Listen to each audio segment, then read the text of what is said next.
Hello, is my voice clear?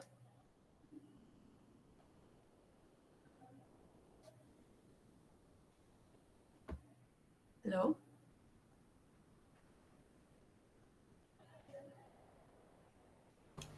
Yes, clear ആണല്ലോ. thank you. Assalamu alaikum. Good evening, everyone, and warm welcome to today's enlightening program titled Empowering Through Education My Journey in Science, organized by the Wing Empowerment Cell. For those unfamiliar, Wings is Kerala's professional body for Muslim women committed to nurturing growth, leadership, and empowerment through diverse and impactful initiatives. Today's theme highlights the transformative power of education with a special focus on science. Science not only opens doors to new knowledge and innovation, but also empowers individuals to challenge barriers, break stereotypes, and meaningfully contribute to society. We are truly honored to have with us today our esteemed guest, Ms. Amal Abdul Rahman, a distinguished research fellow at Farouk College and an alumni of Lindau 2024, an illustrious global platform that connects the brightest young scientists with Nobel laureates. Her remarkable journey through education and research serves as a beacon of inspiration for all of us. Ms. Amal will be sharing her personal story, the challenges she has overcome, the opportunities she has embraced, and how education, particularly in the field of science, has empowered her throughout her journey. Please note that we will be having a Q&A session after Ms. Amal's talk, so do take note of any questions you may have and be prepared to engage her with her insights. To begin our program, we will start with two verses from the Holy Quran, followed by their meaning. For the Qiraat, I would like to invite Mrs. Shada Bilal to grace us with her beautiful recitation. السلام عليكم. أعوذ بالله من الشيطان الرجيم. بسم الله الرحمن الرحيم. ألم تر أن الله أنزل من السماء ماء فسلكه ينابيع في الأرض ثم يخرج به زرعا مختلفا ألوانه ثم يهيج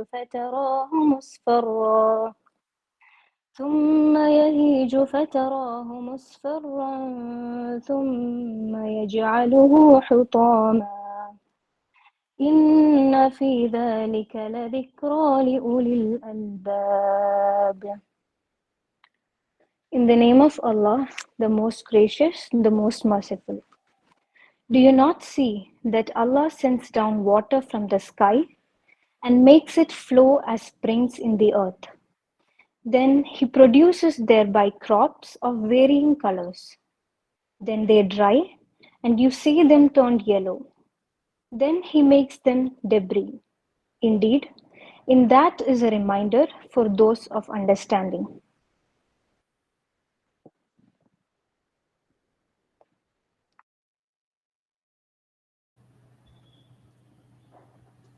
Thank you, Mrs. Shada Bilal, for that mesmerizing Qiraat.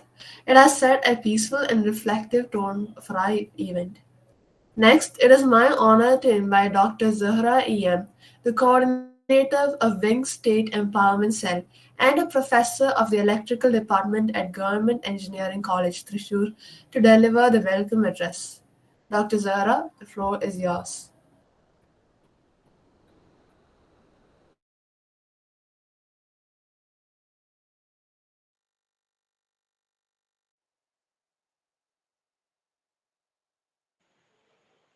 Assalamu alaikum wa rahmatullahi wa barakatuh. Am I audible?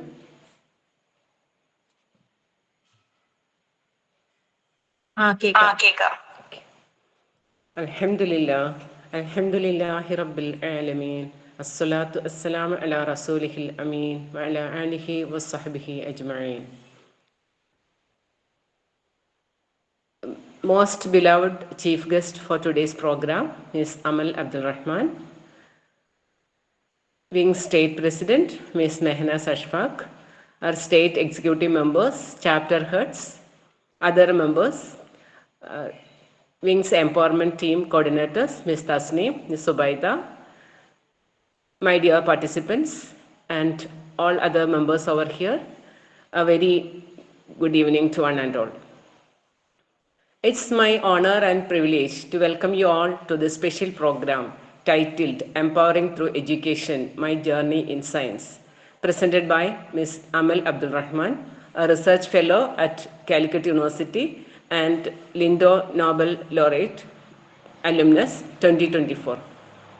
Today, we gather to reflect on the transformative power of education, especially in the pursuit of science and knowledge. As we begin, let us reflect on the first revelation from the Holy Quran. Read in the name of your Lord who created. Chapter Al-Alaq, ayah number 1. This verse highlights the importance of knowledge as the foundation of growth and enlightenment. Seeking knowledge is a central value in Islam, not only for personal development, but also as a means to better understand the world around us and the wonders of Allah's creation. Throughout our lives, each one of us has experienced how science enriches our understanding, whether it was the thrill of a breakthrough, the challenge of a complex problem, or through the discovery of new ideas. But none of this could be achieved without the light of education. Education, particularly in science, empowers us to unlock mysteries, solve problems, and contribute to humanity's progress. Along with the Quran, we are also guided by the hadith of Prophet Muhammad sallallahu alaihi wasallam, who said, "Seeking knowledge is an obligation upon every Muslim." So this hadith further reinforces the significance of lifelong learning. It's a reminder that the pursuit of knowledge, whether in the realm of faith or science, is a noble and essential part of our lives. Today, as we explore the theme of our program, we'll hear the real life story from Ms. Amal Abdul Rahman, whose life has been transformed through learning. We will reflect on how education serves as the key to unlocking potential, sparkling innovation, and creating meaningful contributions to society. Before we continue, I would like to extend a warm welcome to everyone over here. So let me start welcoming our chief guest. I take this opportunity to give a warm welcome to our chief guest, Ms. Amal Abdul Rahman, on behalf of all of you have assembled here, for accepting our invitation and for being with us this fine evening, for sharing her experience. I'm really happy to welcome our Wings State President, Ms. Mehnaz Ashfaq, Empowerment Team Coordinators, Ms. Tasneem and Ms. Subaida, for their constant and continued support for making this program a reality. I also take this opportunity to welcome all those Wings members who have joined this evening for supporting the program with their presence and effort and time. You, the participants who have joined with us, are the key heroes for today's program. So I take this opportunity to welcome you all on behalf of all the Wings members to this program, and I wish and pray that this program may get benefited to you all. I would like to leave you with the final reminder from the Quran and say, "My Lord, increase my knowledge, increase me in my knowledge." Surah Taha, chapter number 20, verse number 114. May we all be granted wisdom, curiosity, and the courage to continue seeking knowledge, always striving to benefit ourselves and others. With that, I officially welcome once again you all to this program. Let us begin this exciting journey together. I wish all the best to Amal for a wonderful presentation and a fruitful discussion thereafter. Thank you once again for being with us this fine evening. Thank you, everyone. Over to you, Amal. Thank you. Am I audible? Okay, am I audible? You can continue. Yes. Okay. Thank you for giving me this opportunity to Wings, which is very what to say, സ്ത്രീ ശാക്തീകരണവുമായി ബന്ധപ്പെട്ട് മുസ്ലിം സ്ത്രീകളുടെ work ചെയ്യുന്ന ഈ ഒരു സംഘടനയുടെ പ്രവർത്തനങ്ങൾ വളരെ അഭിമാനാർഹമാണ്. ഈ ഒരു ക്ഷണത്തിനും ഈ ഒരു ഇവന്റിൽ പങ്കെടുക്കാനും സാധിച്ചതിൽ I M so happy. So for time being, can I stop my video just because ഒരു ലാഗ് എനിക്ക് ഫീൽ ചെയ്യുന്നുണ്ട്, അതുകൊണ്ടാണ്. Okay. I'll get into my slides. Okay, so ഇന്ന് ഞാൻ നമ്മൾ എടുത്തിരിക്കുന്ന ടോപ്പിക് എന്ന് വെച്ചാൽ empowering through education, my journey in science എന്നുള്ളതാണ്. ഇതില് 3 ടേംസ് ആണുള്ളത്. ഒന്ന് എംപവറിംഗ് എന്ന് പറയുന്നത്, മറ്റൊന്ന് എഡ്യൂക്കേഷൻ, പിന്നെ ജേർണി സയൻസ്. ഇത്രയും ഒരു സയൻസ്, എംപവർമെന്റ്, എഡ്യൂക്കേഷൻ, ഈ ഒരു തീമിൽ ഫോക്കസ് ചെയ്തുകൊണ്ടായിരിക്കും ഈ ഒരു സെഷൻ മുന്നോട്ട് പോകുന്നത്. ഞാൻ 1 മണിക്കൂറാണ് എനിക്ക് സമയമുള്ളത്. ഇപ്പോ 8:15 8:17 ആക്ച്വലി. അപ്പം ഞാൻ കരുതുന്നത് I will divide it into 2. ഒരു 30 മിനിറ്റ് ഞാൻ സംസാരിക്കും, ബാക്കി 30 മിനിറ്റ് നിങ്ങൾ സംസാരിക്കുന്നു. നിങ്ങൾക്കുള്ള കമന്റ്സ് നിങ്ങൾക്ക് പറയാം, ഷെയർ ചെയ്യാം, ആർക്കും ഷെയർ ചെയ്യാവുന്നതാണ്. പിന്നെ നിങ്ങൾക്ക് വല്ലതും ചോദിക്കാനുണ്ടെങ്കിൽ നിങ്ങൾക്ക് ചോദിക്കാവുന്നതാണ്. അപ്പോ ഈ ഒരു കാര്യങ്ങൾ മുന്നിൽ വെച്ചുകൊണ്ട് ഒരു 17 മുതൽ 30 മിനിറ്റ് സമയം ഇനി ഞാൻ സംസാരിക്കാം. പിന്നെ നിങ്ങളുടെ ക്വസ്റ്റ്യൻസ് ചോദിക്കാനുള്ളത് നിങ്ങൾക്ക് എഴുതി വെക്കാം. എന്നിട്ട് അവസാന ഒരു സമയത്ത് നമുക്ക് ചോദ്യങ്ങളായാലും കമന്റ്സ് ആയാലും എന്തായാലും നമുക്ക് ചർച്ച ചെയ്യാവുന്നതാണ്. ഓക്കെ, അപ്പൊ ജസ്റ്റ് ഒരു അക്കാഡമിക് ഇൻട്രോ എന്നുള്ള നിലക്ക് പറയാണ്. ഞാൻ 2007 ഒരു 10th പാസ് ഔട്ട് ആണ്. +2 കഴിഞ്ഞു. ശേഷം BSc ഫിസിക്സ് ഫറൂഖ് കോളേജിൽ പഠിച്ചു. MSc ഫിസിക്സ് IIT മദ്രാസിൽ പഠിച്ചു. അതിൻ്റെ ഇടയ്ക്ക് ഒരു സമ്മർ ഇന്റേൺഷിപ്പ് ഹൈദരാബാദ് സെൻട്രൽ യൂണിവേഴ്സിറ്റിയിൽ ചെയ്യാൻ പറ്റിയിട്ടുണ്ട്. പിന്നെ MG യൂണിവേഴ്സിറ്റിയിൽ നിന്ന് ഒരു B.Ed എടുത്തു. പിന്നെ JRFന് പ്രിപ്പയർ ചെയ്തു. കുറച്ച് അധ്വാനിച്ചതിന് ശേഷം എനിക്ക് JRF ലഭിച്ചു. ആ JRF വെച്ചിട്ട് ഒരു റിസർച്ച് ഫെലോ ആയിട്ട് ഫറൂഖ് കോളേജിൽ ജോയിൻ ചെയ്തു. ഒരു BARC കൊളാബറേഷനിലുള്ള ഒരു PhD ആണ് ഞാൻ ചെയ്തത്. എന്റെ സബ്ജക്ട് ആസ്ട്രോഫിസിക്സ് ആണ്. പാരലലി ഞാൻ B.Ed കഴിഞ്ഞതൊക്കെ കൊണ്ട് എനിക്കൊരു ഹയർ സെക്കൻഡറി എഡ്യൂക്കേഷന്റെ കേരള PSC എക്സാം എഴുതാൻ സാധിച്ചിരുന്നു. അങ്ങനെ ഒരു അവസാന റാങ്ക് ലിസ്റ്റിൽ വരികയും 2022 ഒരു HSST ആയിട്ട് ജോയിൻ ചെയ്യാനും പറ്റിയിട്ടുണ്ട്. ഇതിന്റെ ജസ്റ്റ് ഒരു അക്കാഡമിക് ഇൻട്രോ ആണ്. ഒരു വളരെ സാധാരണമായ ഒരു അക്കാഡമിക് പ്രൊഫൈലാണ്. എന്റെ നാട്ടിലുള്ള കോളേജാണ് ഫറൂഖ് കോളേജ്. പിന്നെ പാരലലി 1-2 മറ്റ് സ്ഥാപനങ്ങളിലൊക്കെ പോയി പഠിക്കാനുള്ള ഒരു അവസരം കിട്ടിയെന്ന് മാത്രം. ഇതൊരു വലിയൊരു എന്താ പറയാ, നിങ്ങളെപ്പോലെ തന്നെയുള്ള ഒരു പ്രൊഫൈലാണ് ഇത് എന്ന് കാണിക്കാൻ വേണ്ടിയിട്ടാണ് ഞാനിത് പറഞ്ഞത്, അല്ലാതെ ഒരു ഭയങ്കരമായ പ്രൊഫൈലാണെന്ന് കാണിക്കാൻ വേണ്ടിയിട്ടല്ല. ഓക്കെ, അപ്പൊ നമുക്ക് എന്താണ് എംപവർമെന്റ് എന്ന വാക്കിന്റെ അർത്ഥം? What is empowerment? അപ്പൊ ഒരു ഗൂഗിൾ ഡെഫിനിഷൻ അല്ലെങ്കിൽ ഒരു വിക്കിപീഡിയ ഡെഫിനിഷൻ പറയുകയാണെങ്കിൽ, ഒരു ഒഫീഷ്യൽ ഡെഫിനിഷൻ പറയുകയാണെങ്കിൽ എന്താണ്? The process of becoming stronger and more confident, especially in controlling one's life and claiming one's rights. ഒരാളുടെ ജീവിതം നിയന്ത്രിക്കുന്നതിലും അവകാശങ്ങൾ നേടിയെടുക്കുന്നതിലും കൂടുതൽ ആത്മവിശ്വാസവും ആത്മബലവും നേടിയ ഒരു പ്രോസസ്, ഒരു പ്രക്രിയ പറയാം, എന്ന് പറയാം. ഓക്കെ, അപ്പൊ നമ്മൾ ഇന്ന് ചർച്ച ചെയ്യാൻ പോകുന്നത് വിദ്യാഭ്യാസത്തിലൂടെ നമുക്ക് എംപവർമെന്റ് സാധ്യമാണോ എന്നുള്ളതാണ്. അപ്പൊ അതൊരു ക്രിട്ടിക്കൽ ക്ലാസ് എന്നുള്ളതിന് പകരം ഞാൻ എപ്പോഴും എനിക്ക് ഈസി എന്ന് പറഞ്ഞാൽ എന്റെ ഒരു അനുഭവത്തിലൂടെ കാര്യങ്ങൾ പറയും എന്നാണ് എനിക്ക് കൂടുതൽ എളുപ്പം, കൂടുതൽ എന്താ പറയാ സാറ്റിസ്ഫാക്ഷൻ നൽകുന്നത്. അതുകൊണ്ട് തന്നെ ഞാൻ ആ ഒരു രീതിയിലാണ് എൻ്റെ പ്രസന്റേഷൻ സെറ്റ് ചെയ്തിട്ടുള്ളത്. സത്യം പറഞ്ഞാൽ തിയറട്ടിക്കലി അതിനെ വല്ലാതെ അപ്രോച്ച് ചെയ്യാൻ അറിയാത്തത് കൂടി കൊണ്ടാവാം ഇങ്ങനെ രീതിയിൽ ഞാൻ അതിനെ സെറ്റ് ചെയ്തിരിക്കുന്നത്.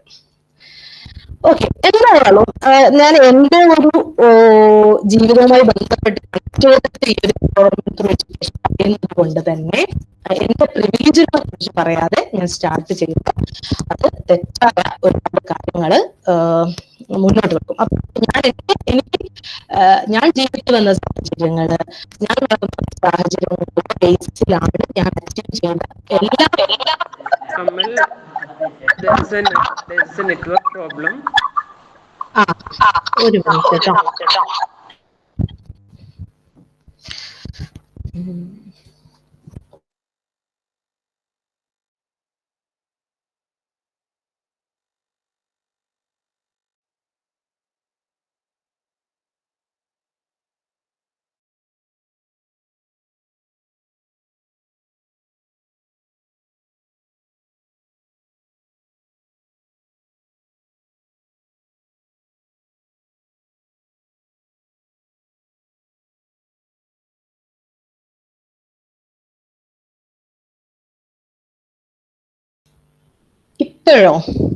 ഇപ്പോ ലാഗ് തോന്നുന്നുണ്ടോ?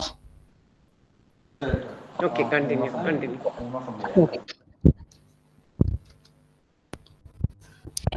അപ്പൊ എനിക്ക് ലഭിച്ച പ്രിവിലേജുകളെ കുറിച്ച് സംസാരിക്കാതെ അത് കംപ്ലീറ്റ് ആവില്ല. അതുകൊണ്ട് നമുക്ക് പ്രിവിലേജ് എന്ന് പറയുമ്പോൾ നമ്മൾ ജനിച്ചു വന്ന സാഹചര്യങ്ങൾ നമുക്ക് തരുന്ന ചില അഡ്വാൻറ്റേജസ് ഉണ്ടല്ലോ, അതാണ്. അപ്പോൾ നമുക്ക് രണ്ട് തരത്തിലുള്ള പ്രിവിലേജുകളെ കുറിച്ച് പറയാം. ഒന്ന്, നമ്മൾ ജനിക്കുമ്പോൾ തന്നെ നമുക്ക് കിട്ടുന്ന ചില പ്രിവിലേജുകളുണ്ട്. നമ്മുടെ എക്കണോമിക്കൽ സ്റ്റാറ്റസ് ആവാം, ഞാനിവിടെ എഴുതാൻ വിട്ടൊരു കാര്യമാണ്, നമ്മുടെ ഫിസിക്കൽ ആൻഡ് മെന്റൽ ഹെൽത്ത് ആവാം. അതൊരു പ്രിവിലേജ് ആണ്. ഹെൽത്ത് എന്ന് പറയുന്നത് പ്രിവിലേജ് ആണ്.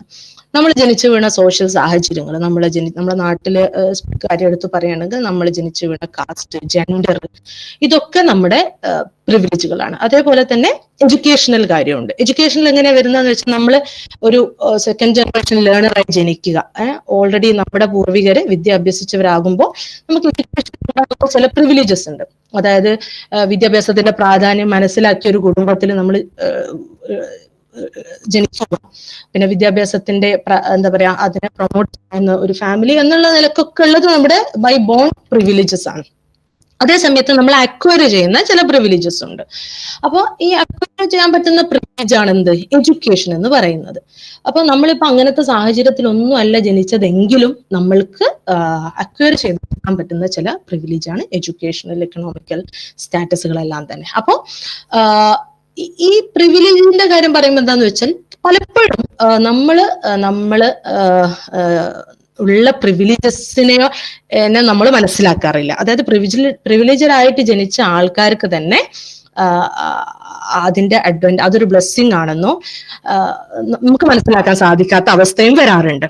അതേപോലെ തന്നെ അപ്പം നമ്മൾ ജനിച്ചു വീണത് തന്നെ ഒരു ബ്ലെസ്സിങ്ങിലൂടെയാണെന്നും അപ്പോ നമ്മൾക്ക് പ്രിവിലേജ്ഡ് ആയിട്ടല്ലാതെ ജനിച്ചു വന്ന ആളുകൾക്ക് ആ ഒരു സ്പേസ് എല്ലാം നമ്മൾ പ്രൊവൈഡ് ചെയ്യുക, അവരുടെ ചേർത്ത് പിടിച്ച് മുന്നോട്ട് പോവുക എന്നുള്ളതാണ് ഇതിൽ പ്രധാനമായിട്ടിരിക്കുന്നത്.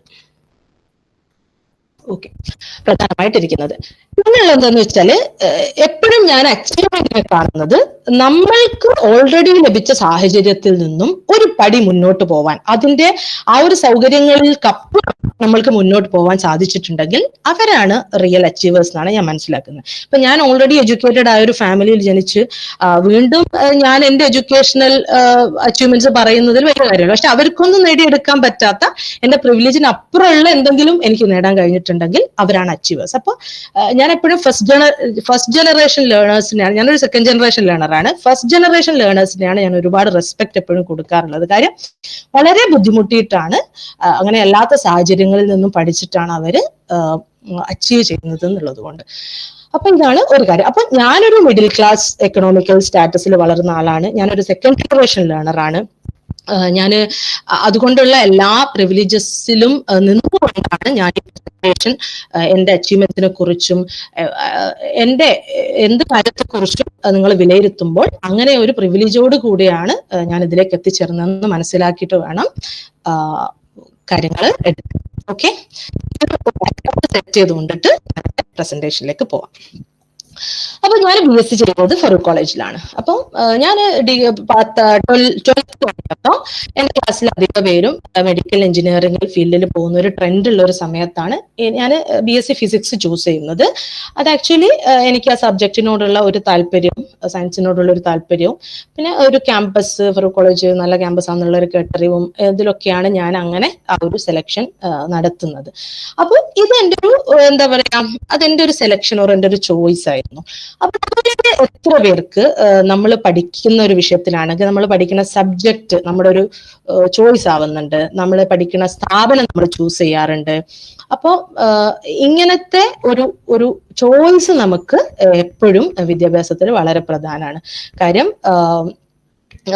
എങ്കിൽ മാത്രമേ നമ്മളുടെ അഭിരുചികൾക്കനുസരിച്ചിട്ടുള്ള ഒരു കോഴ്സ് അല്ലെങ്കിൽ അങ്ങനത്തെ കാര്യങ്ങൾ തിരഞ്ഞെടുക്കുമ്പോൾ മാത്രമേ നമുക്കതിൽ എക്സൽ ചെയ്യാൻ സാധിക്കുള്ളൂ എന്നുള്ളത് കാരണം.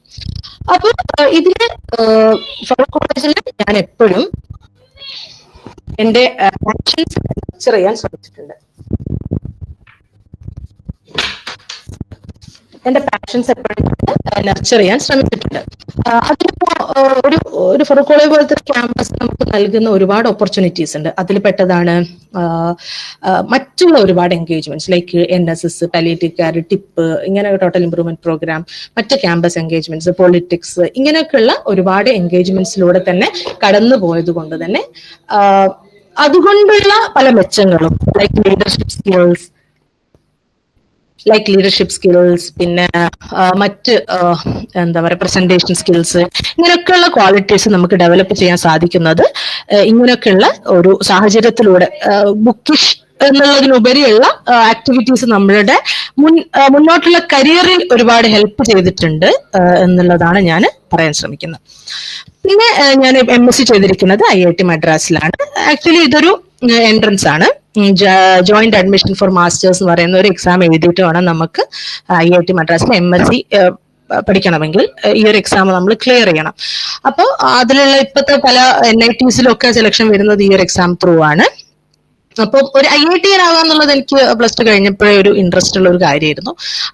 അത് കാരണം ഞാൻ അന്നത്തെ പല എക്സാമുകളും എഞ്ചിനീയറിംഗ് എക്സാമുകളും എഴുതിയിട്ടുണ്ടായിരുന്നു. പക്ഷെ നമുക്കൊരു ഇന്റഗ്രേറ്റഡ് ഫിസിക്സ് പോലത്തെ ഒരു കോഴ്സിലേക്ക് കിട്ടാനുള്ള മാർക്കൊന്നും എനിക്ക് ഇല്ലാത്തത് കൊണ്ട് തന്നെ ഞാൻ 2 പ്രാവശ്യം അത് ഫെയിൽ ആയിട്ടുണ്ട്. ഡിഗ്രിക്ക് ജോയിൻ ചെയ്തപ്പോഴും ട്രൈ ചെയ്തു, പക്ഷെ ഫെയിലായി. പക്ഷെ ഈ ഒരു വഴിയിലൂടെ BScക്ക് ശേഷം MSc എന്നുള്ളൊരു വഴിയിലൂടെ ആ ഒരു കോഴ്സിലേക്ക് കുറച്ചുകൂടെ എളുപ്പമായ രീതിയിൽ എത്താൻ പറ്റി എന്ന് വേണമെങ്കിൽ പറയാം.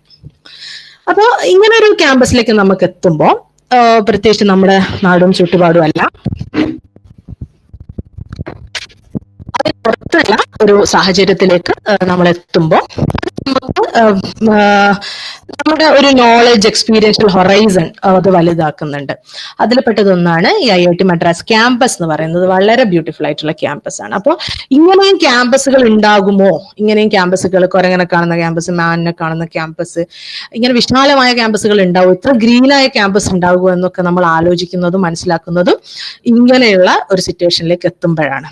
അപ്പോൾ അതാണ് അതിലുള്ള ഒരു കാര്യം. മറ്റൊരു കാര്യം പറയുകയാണെങ്കിൽ പീപ്പിൾ അക്രോസ് നേഷൻ, അതിലൊരു റെപ്രസെന്റേഷൻ ആണ് ഈ IIT മദ്രാസ് പോലെയുള്ള ക്യാമ്പസ്. രാജ്യത്തിന്റെ വിവിധ ഭാഗത്തു നിന്നുള്ള ആളുകൾ വരുന്നു, പഠിക്കുന്നു. അപ്പൊ ഇതൊക്കെ എനിക്ക് കിട്ടിയ ഒരു പ്രിവിലേജ്, ഒരു ബ്ലെസ്സിങ് ആണ് ഞാൻ പറയാം. അപ്പോ അതുകൊണ്ടുള്ള ഒരുപാട് മെച്ചങ്ങള് ജീവിതത്തിലുടനീളം ഉണ്ടായിട്ടുണ്ട്. അവരുമായിട്ടുള്ള സംസാരങ്ങളിലൂടെ നമ്മൾ മനസ്സിലാക്കുന്ന പല കാര്യങ്ങളും ഒക്കെ നമ്മുടെ മുന്നോട്ടുള്ള ജീവിതത്തിൽ വളരെ ഇമ്പോർട്ടന്റ് ആയിരുന്നു. പിന്നെ വേറെ എന്താന്ന് വെച്ചാൽ നമ്മളിങ്ങനെ പുറത്തു പോയി പഠിക്കുമ്പോൾ ഒരു ഇതെന്താന്ന് വെച്ചാൽ നമ്മള് വീട്ടിലെ സാഹചര്യത്തിൽ നിന്നൊക്കെ മാറിയിട്ടാണല്ലോ. അപ്പൊ നമുക്ക് ഒരുപാട് യാത്രക്കുള്ള സാധ്യതകളുണ്ട്. ഫസ്റ്റ് ഓഫ് ഓൾ നമ്മൾ വീട്ടിൽ നിന്ന് ചെന്നൈയിലേക്ക് തന്നെ പോകണം, അതിനൊരു യാത്രയാണ്. പിന്നെ യൂണിവേഴ്സിറ്റി ഓഫ് ഹൈദരാബാദിൽ ഒരു ഇന്റേൺഷിപ്പ് ചെയ്യാൻ ഒരു അപ്ലിക്കേഷൻ കൊടുത്തതിന്റെ അടിസ്ഥാനത്തിൽ സെലക്ഷൻ കിട്ടിയിട്ട് നമുക്കൊരു ഇന്റേൺഷിപ്പ് ചെയ്യാൻ കഴിഞ്ഞിട്ടുണ്ടായിരുന്നു. പിന്നെ നമ്മളൊരു ഡൽഹിയിൽ വേറൊരു പ്രോഗ്രാമിന് പോയിട്ടുണ്ടായിരുന്നു. പിന്നെ അവിടുന്ന് ഫ്രണ്ട്സിന്റെ കൂടെ അങ്ങോട്ടും ഇങ്ങോട്ടൊക്കെ ഉള്ള യാത്രകളൊക്കെ നമ്മളിതിനെ ഹെൽപ്പ് ചെയ്തിട്ടുണ്ട്. അപ്പൊ ഈ യാത്രകളൊക്കെ നമുക്ക് തരുന്ന എന്താന്ന് വെച്ചാൽ ഒരു ലീഡർഷിപ്പ് ക്വാളിറ്റി അല്ലെങ്കിൽ അങ്ങനത്തെ ചില അനുഭവങ്ങൾ നമ്മളിലുള്ള ഒരുപാട് സോഫ്റ്റ് സ്കിൽസ് ഡെവലപ്പ് ചെയ്യാൻ സഹായിച്ചിട്ടുണ്ടെന്നുള്ളതാണ് ഞാൻ പറഞ്ഞു വരുന്നത്. പിന്നെ ഞാൻ എപ്പോഴും ഒരു വിന്നറായിരുന്നു. കാര്യം ഞാൻ പഠിച്ച സ്കൂൾ മുക്കിലെ രാജ്യത്തെ മുറിമുക്ക് രാജാവ് എന്ന് പറഞ്ഞ മാതിരി നമ്മൾ അങ്ങനെ ഒരു എപ്പോഴും ഒരു ഫസ്റ്റ് ഒക്കെ ആവുന്ന ഒരു ടൈപ്പ് ആളായിരുന്നു. അപ്പൊ IIT മദ്രാസിലാണ് ശരിക്കും ഞാൻ ഫെയിലിയർ പഠിച്ച ഒരു സ്ഥലം. അവിടെ നമ്മളെ പരീക്ഷ തോക്കുന്നു, പരീക്ഷക്ക് 2 മാർക്ക് കിട്ടുന്നു, ഇങ്ങനെ തുടങ്ങി നമ്മൾ ക്ലാസ്സിൽ ലാസ്റ്റ് ആവുന്നു, നമുക്ക് മാത്സ് ഒന്നും അറിയില്ല എന്ന് നമ്മൾ മനസ്സിലാക്കുന്നു. കാര്യം നമ്മളുടെ ഒരു ഡിഗ്രിയിൽ നിന്ന് നമ്മൾ പഠിച്ചു ഒരു IIT മദ്രാസ് അല്ലെങ്കിൽ ഒരു പ്രീമിയർ ഇൻസ്റ്റിറ്റ്യൂഷൻ ലെവലിലുള്ള ഒരു മാത്തമാറ്റിക്കൽ സബ്ജക്ട്സിലേക്കൊക്കെ പോകുമ്പോൾ നമ്മളെ കൂടെ പഠിക്കുന്ന മറ്റുള്ളവർക്ക് ഒരുപാട് മാത്സ് പഠിച്ചിട്ടാണ് അവർ പലതും പഠിച്ചിട്ടാണ് എത്തുന്നതെന്നൊക്കെ നമ്മൾ മനസ്സിലാക്കുന്നു. പിന്നെ പല കാര്യത്തിലും നമ്മൾ ഡിസപ്പോയിന്റഡ് ആവുന്നു. ഇങ്ങനെ ഒരു ഫെയിലിയർ ഒരു സ്റ്റേജ് അനുഭവിച്ച ഒരു സ്ഥലമായിരുന്നു IIT മദ്രാസ് അക്കാഡമിക്കലി. അതുകൊണ്ട് തന്നെ ഫിസിക്സ് നമ്മുടെ ഒരു കറക്റ്റ് സബ്ജക്റ്റ് അല്ലേ എന്ന് നമ്മൾ സംശയിക്കുന്നു. ഫിസിക്സ് ആയിരിക്കില്ല ഇനി, അങ്ങനെയൊക്കെയുള്ള പല പല സംശയങ്ങളും നമ്മൾ അനുഭവിച്ച ഒരു സ്ഥലവും കൂടിയാണ് IIT മദ്രാസ്. അങ്ങനെ 2012 ഞാൻ MSc കഴിഞ്ഞു. 14-18 ആ ഒരു പീരീഡില് ഈ ഒരു 4 വർഷത്തെ സമയത്ത് ഞാൻ B.Ed എടുത്തിരുന്നു. കാര്യം ഒരു വർഷം B.Ed 2 വർഷം ആക്കുന്നു എന്ന് പറഞ്ഞ ഒരു സാഹചര്യത്തിലാണ് നമ്മൾ B.Ed എടുക്കുന്നത്. അപ്പോ B.Ed എടുത്തു, ഒരു വർഷത്തെ B.Ed കംപ്ലീറ്റ് ചെയ്തു. പിന്നെ 2015 എന്റെ മാരേജ് നടന്നു. പിന്നെ പല ജോബ്സ് പ്രൈവറ്റ് ഫേംസിലൊക്കെ ആയിട്ട് ഞാൻ ചെയ്തു. ഹയർ സെക്കൻഡറി സ്കൂളിൽ ഗസ്റ്റ് ഫാക്കൽറ്റി ആയിട്ട് പോയി B.Ed ഉള്ളതിന് ശേഷം പിന്നെയാണ് വീണ്ടും ഫിസിക്സിലേക്കും റിസർച്ചിലേക്കും തിരിഞ്ഞു വരാനുള്ള ഒരു ടെൻഡൻസി വരുന്നത്. അപ്പൊ എന്തായാലും ഈ വുമൺ ഇൻ എഡ്യൂക്കേഷൻ കരിയർ നമ്മൾ പറയുമ്പോൾ അതിന് നമുക്ക് ചില മൈൽ സ്റ്റോൺസ് ആയിട്ട് ചെയ്യാൻ പറ്റും. ഒന്ന് എന്താന്ന് വെച്ചാൽ ബിഫോർ ആൻഡ് ആഫ്റ്റർ മാരേജ് എന്നുള്ളതാണ് നമ്മുടെ ഒരു കോണ്ടെക്സ്റ്റിൽ പറയുകയാണെങ്കിൽ. പിന്നുള്ളത് before and after having children. അപ്പൊ ഈ ഒരു പോയിന്റിലാണ് പലപ്പോഴും സ്ത്രീകൾക്ക് എഡ്യൂക്കേഷൻ കരിയർ ബ്രേക്കുകൾ വരുന്നത്. ഇങ്ങനെ തുടങ്ങി കൺഫ്യൂഷൻസ്, പ്രൊസീഡ് ചെയ്യണോ ചെയ്യണ്ടയോ, ഇങ്ങനെ പല ട്രാപ്പുകളിലും നമ്മൾ പെടുന്ന ഒരു സമയം ഇതാണ്. അപ്പോ ഇതിലൊന്ന് ഫോക്കസ് ചെയ്തിട്ട് കമ്മിങ് സ്ലൈഡ്സിൽ ഈ ഒരു കാര്യങ്ങളെ ഫോക്കസ് ചെയ്തും കൂടെ ഞാൻ സംസാരിക്കാം. ഓക്കെ, അപ്പോ നമുക്കറിയാം ഈ ഒരു ആനയുടെ കഥ ഉണ്ട്. എന്താണ് ആനയുടെ കഥ? ഒരു ആന ജനിച്ച് വീഴുമ്പം ആ ചെറിയ ആനക്കുട്ടിക്ക് നമ്മൾ എന്തിടും? നമ്മൾ അതിനൊരു ചങ്ങലിടും, അല്ലെ? അപ്പം 1ാമത്തെ ദിവസം ചങ്ങലിട്ടപ്പം ആന എന്ത് ചെയ്യും? അതൊരു 100 തവണ ബ്രേക്ക് ചെയ്യാൻ നോക്കും, പൊട്ടിക്കാൻ നോക്കും. പക്ഷേ ആ ചങ്ങല അത്രക്ക് സ്ട്രോങ് ആയതുകൊണ്ടും ആനക്കുട്ടിക്ക് അത്ര ശക്തി ഇല്ലാത്തത് കൊണ്ടും അത് എത്ര ശ്രമിച്ചാലും അത് പൊട്ടൂല. പിന്നെ ഒരു മാസത്തെ ഈ ആന തന്നെ അതിങ്ങനെ ചവിട്ടി അപ്പൊ അതിന് നിരാശകൾ തുടങ്ങും. അത് പൊട്ടിക്കാൻ പറ്റൂല എന്ന് തോന്നി തുടങ്ങുന്നതുകൊണ്ട് തന്നെ ഒരു മാസത്തിൽ ചിലപ്പോൾ അതൊരു 50 ടൈംസ് പെർ ഡേ ആയിരിക്കും പിന്നെ ചവിട്ടുന്നുണ്ടാവുക. പിന്നെ ഒരു 6 മാസം കഴിയുമ്പോൾ അതിന്റെ ട്രയൽസ് കുറയും, അല്ലെ? അത് ഒരു 10-20 പ്രാവശ്യം ട്രൈ. അപ്പൊ അവസാനം ഒരു 10 വർഷം പ്രായമുള്ള ഒരു ആന, ഒരു വലിയൊരു ആനയായി മാറുമ്പോൾ ആന എന്ത് മനസ്സിലാക്കും? ഈ ചങ്ങല എനിക്ക് പൊട്ടിക്കാൻ പറ്റൂല എന്നുള്ള ഒരു കണ്ടീഷനിങ്ങിന് ആന എന്ത് ചെയ്യും? വിധേയമാകും. അപ്പൊ പക്ഷേ ആന ഒന്ന് ചവിട്ടിയ പൊട്ടുന്ന സാധനം ആ ചങ്ങല ഉണ്ടാവുള്ളൂ ആ സമയമാകുമ്പോഴത്തേക്കും. ഇത്രയും വലിയ ആനേനെ പിടിച്ചിട്ടാനുള്ള വലിയ ചങ്ങലയൊന്നുമല്ല ആനക്ക് നമ്മൾ ഇടുന്നത്. പക്ഷെ എന്താണ്, ആനയുടെ ആനയുടെ കണ്ടീഷനിങ് ആണ് ആനയെ അങ്ങനെയാക്കി മാറ്റിയത്, അല്ലെ? ഇതേപോലത്തെ ഒരുപാട് കണ്ടീഷനിങ്ങിന് വിധേയമായവരാണ് നമ്മൾ. ഓക്കെ, ചെറുപ്പം നമ്മൾ ജനിച്ചു വീണു. നമ്മുടെ പൂർവികർ മുതലേ ആ ഒരു ചിലപ്പോൾ എനിക്ക് തോന്നല് ഈ കണ്ടീഷനിങ് ജനറ്റിക്കാന്ന് വരെ തോന്നലുണ്ട്. കാര്യം ഒരുപാട് എന്താ പറയാ ജനറേഷൻസിന്റെ കണ്ടീഷനിങ് ആണ് നമ്മൾ ഇപ്പോഴും അനുഭവിച്ചുകൊണ്ടിരിക്കുന്നത് എന്ന് വരെ, ജീനില് ആയിപ്പോയിട്ടുണ്ട് ഈ കണ്ടീഷനിങ് വരെ ചിലപ്പോൾ നമുക്ക് തോന്നാറുണ്ട്. അപ്പൊ എന്തായാലും മാരേജിന് ശേഷവും മാരേജും കുട്ടികളൊക്കെ ഉണ്ടാകുമ്പോൾ നമ്മൾ ആ ഒരു സോഷ്യൽ കൾച്ചറൽ കണ്ടീഷനിങ്ങിൽ പെട്ടു പോകുന്നത് കൊണ്ട് തന്നെ നമുക്ക് പലപ്പോഴും അതൊന്ന് കയറാൻ പറ്റാറില്ല.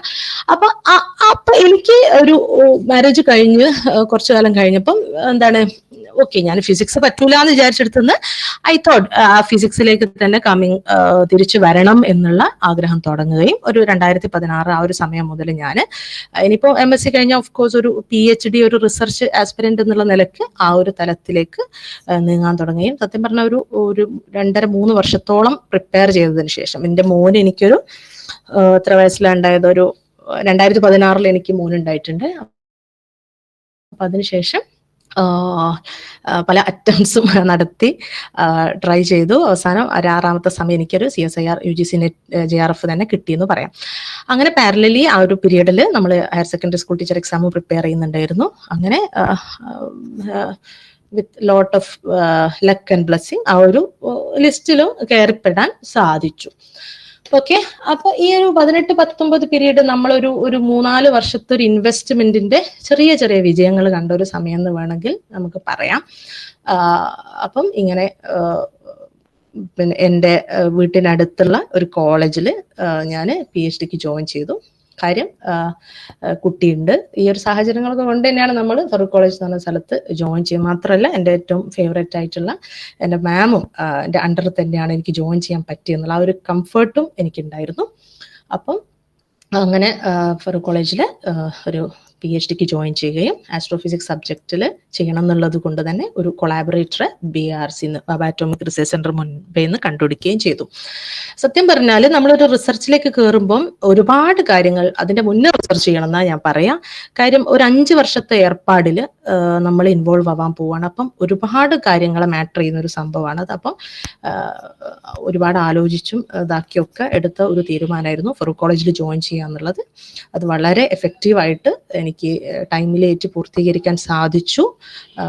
ആ ഒരു എന്താ പറയാ എല്ലാം ഒത്തൊരുമിച്ച് നല്ല രീതിയിൽ വന്നത് കാരണം. അപ്പൊ എന്തായാലും ഫിസിക്സ് ആൻഡ് റിസർച്ച്. അപ്പൊ റിസർച്ച് തരാം.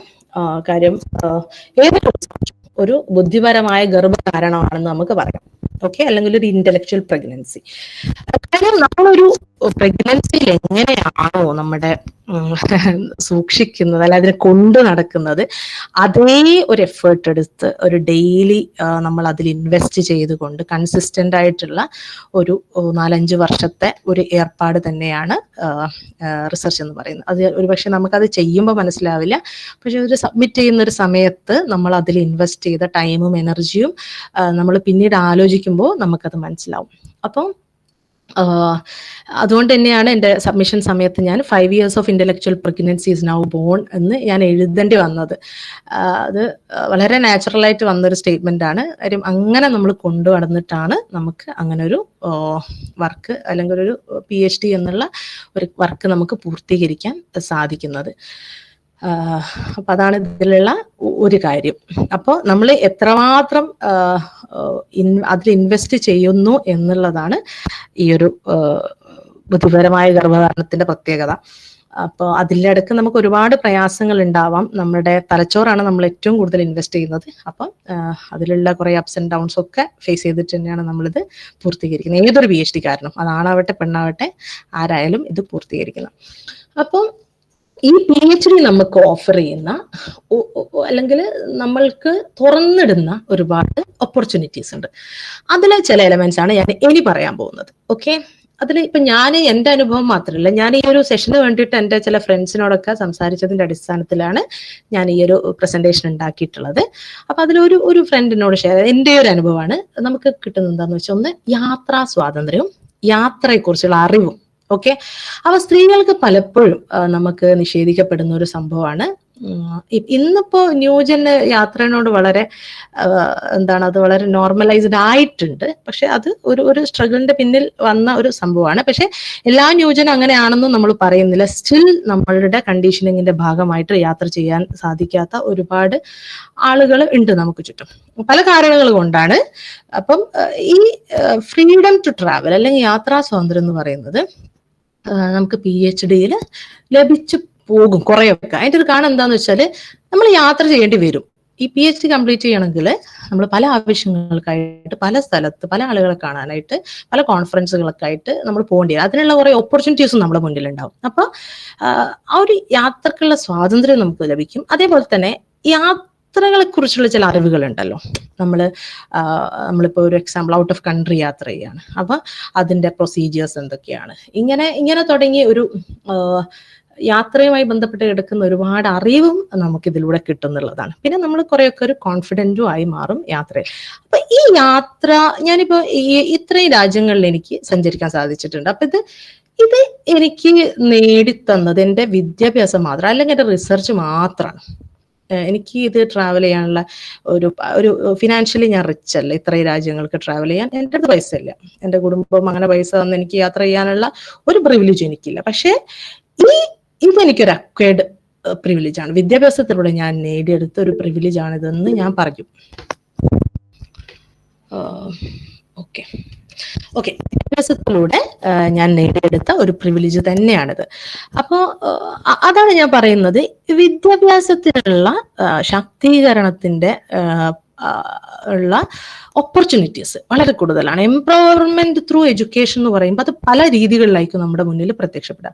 അതിലൊന്നെന്ന് പറയുന്നത് ഈ യാത്ര തന്നെയാണ്. When you are especially in research or something like that. അപ്പോൾ you get a lot of opportunities to travel and to learn about or to widen the horizon of your knowledge of travel. ഇത് നമുക്ക് സാധ്യമാവും. പിന്നെ വേറെ എന്ന് പറഞ്ഞാൽ ഇതിന്റെ മറ്റൊരു aspect ആണ്, നമ്മൾ സ്ത്രീകൾക്ക് പലപ്പോഴും യാത്രാ സ്വാതന്ത്ര്യം നിഷേധിക്കുന്നത് പല സോഷ്യൽ കണ്ടീഷനിങ്ങിന്റെ ഭാഗമായിട്ടാണ് അല്ലെ.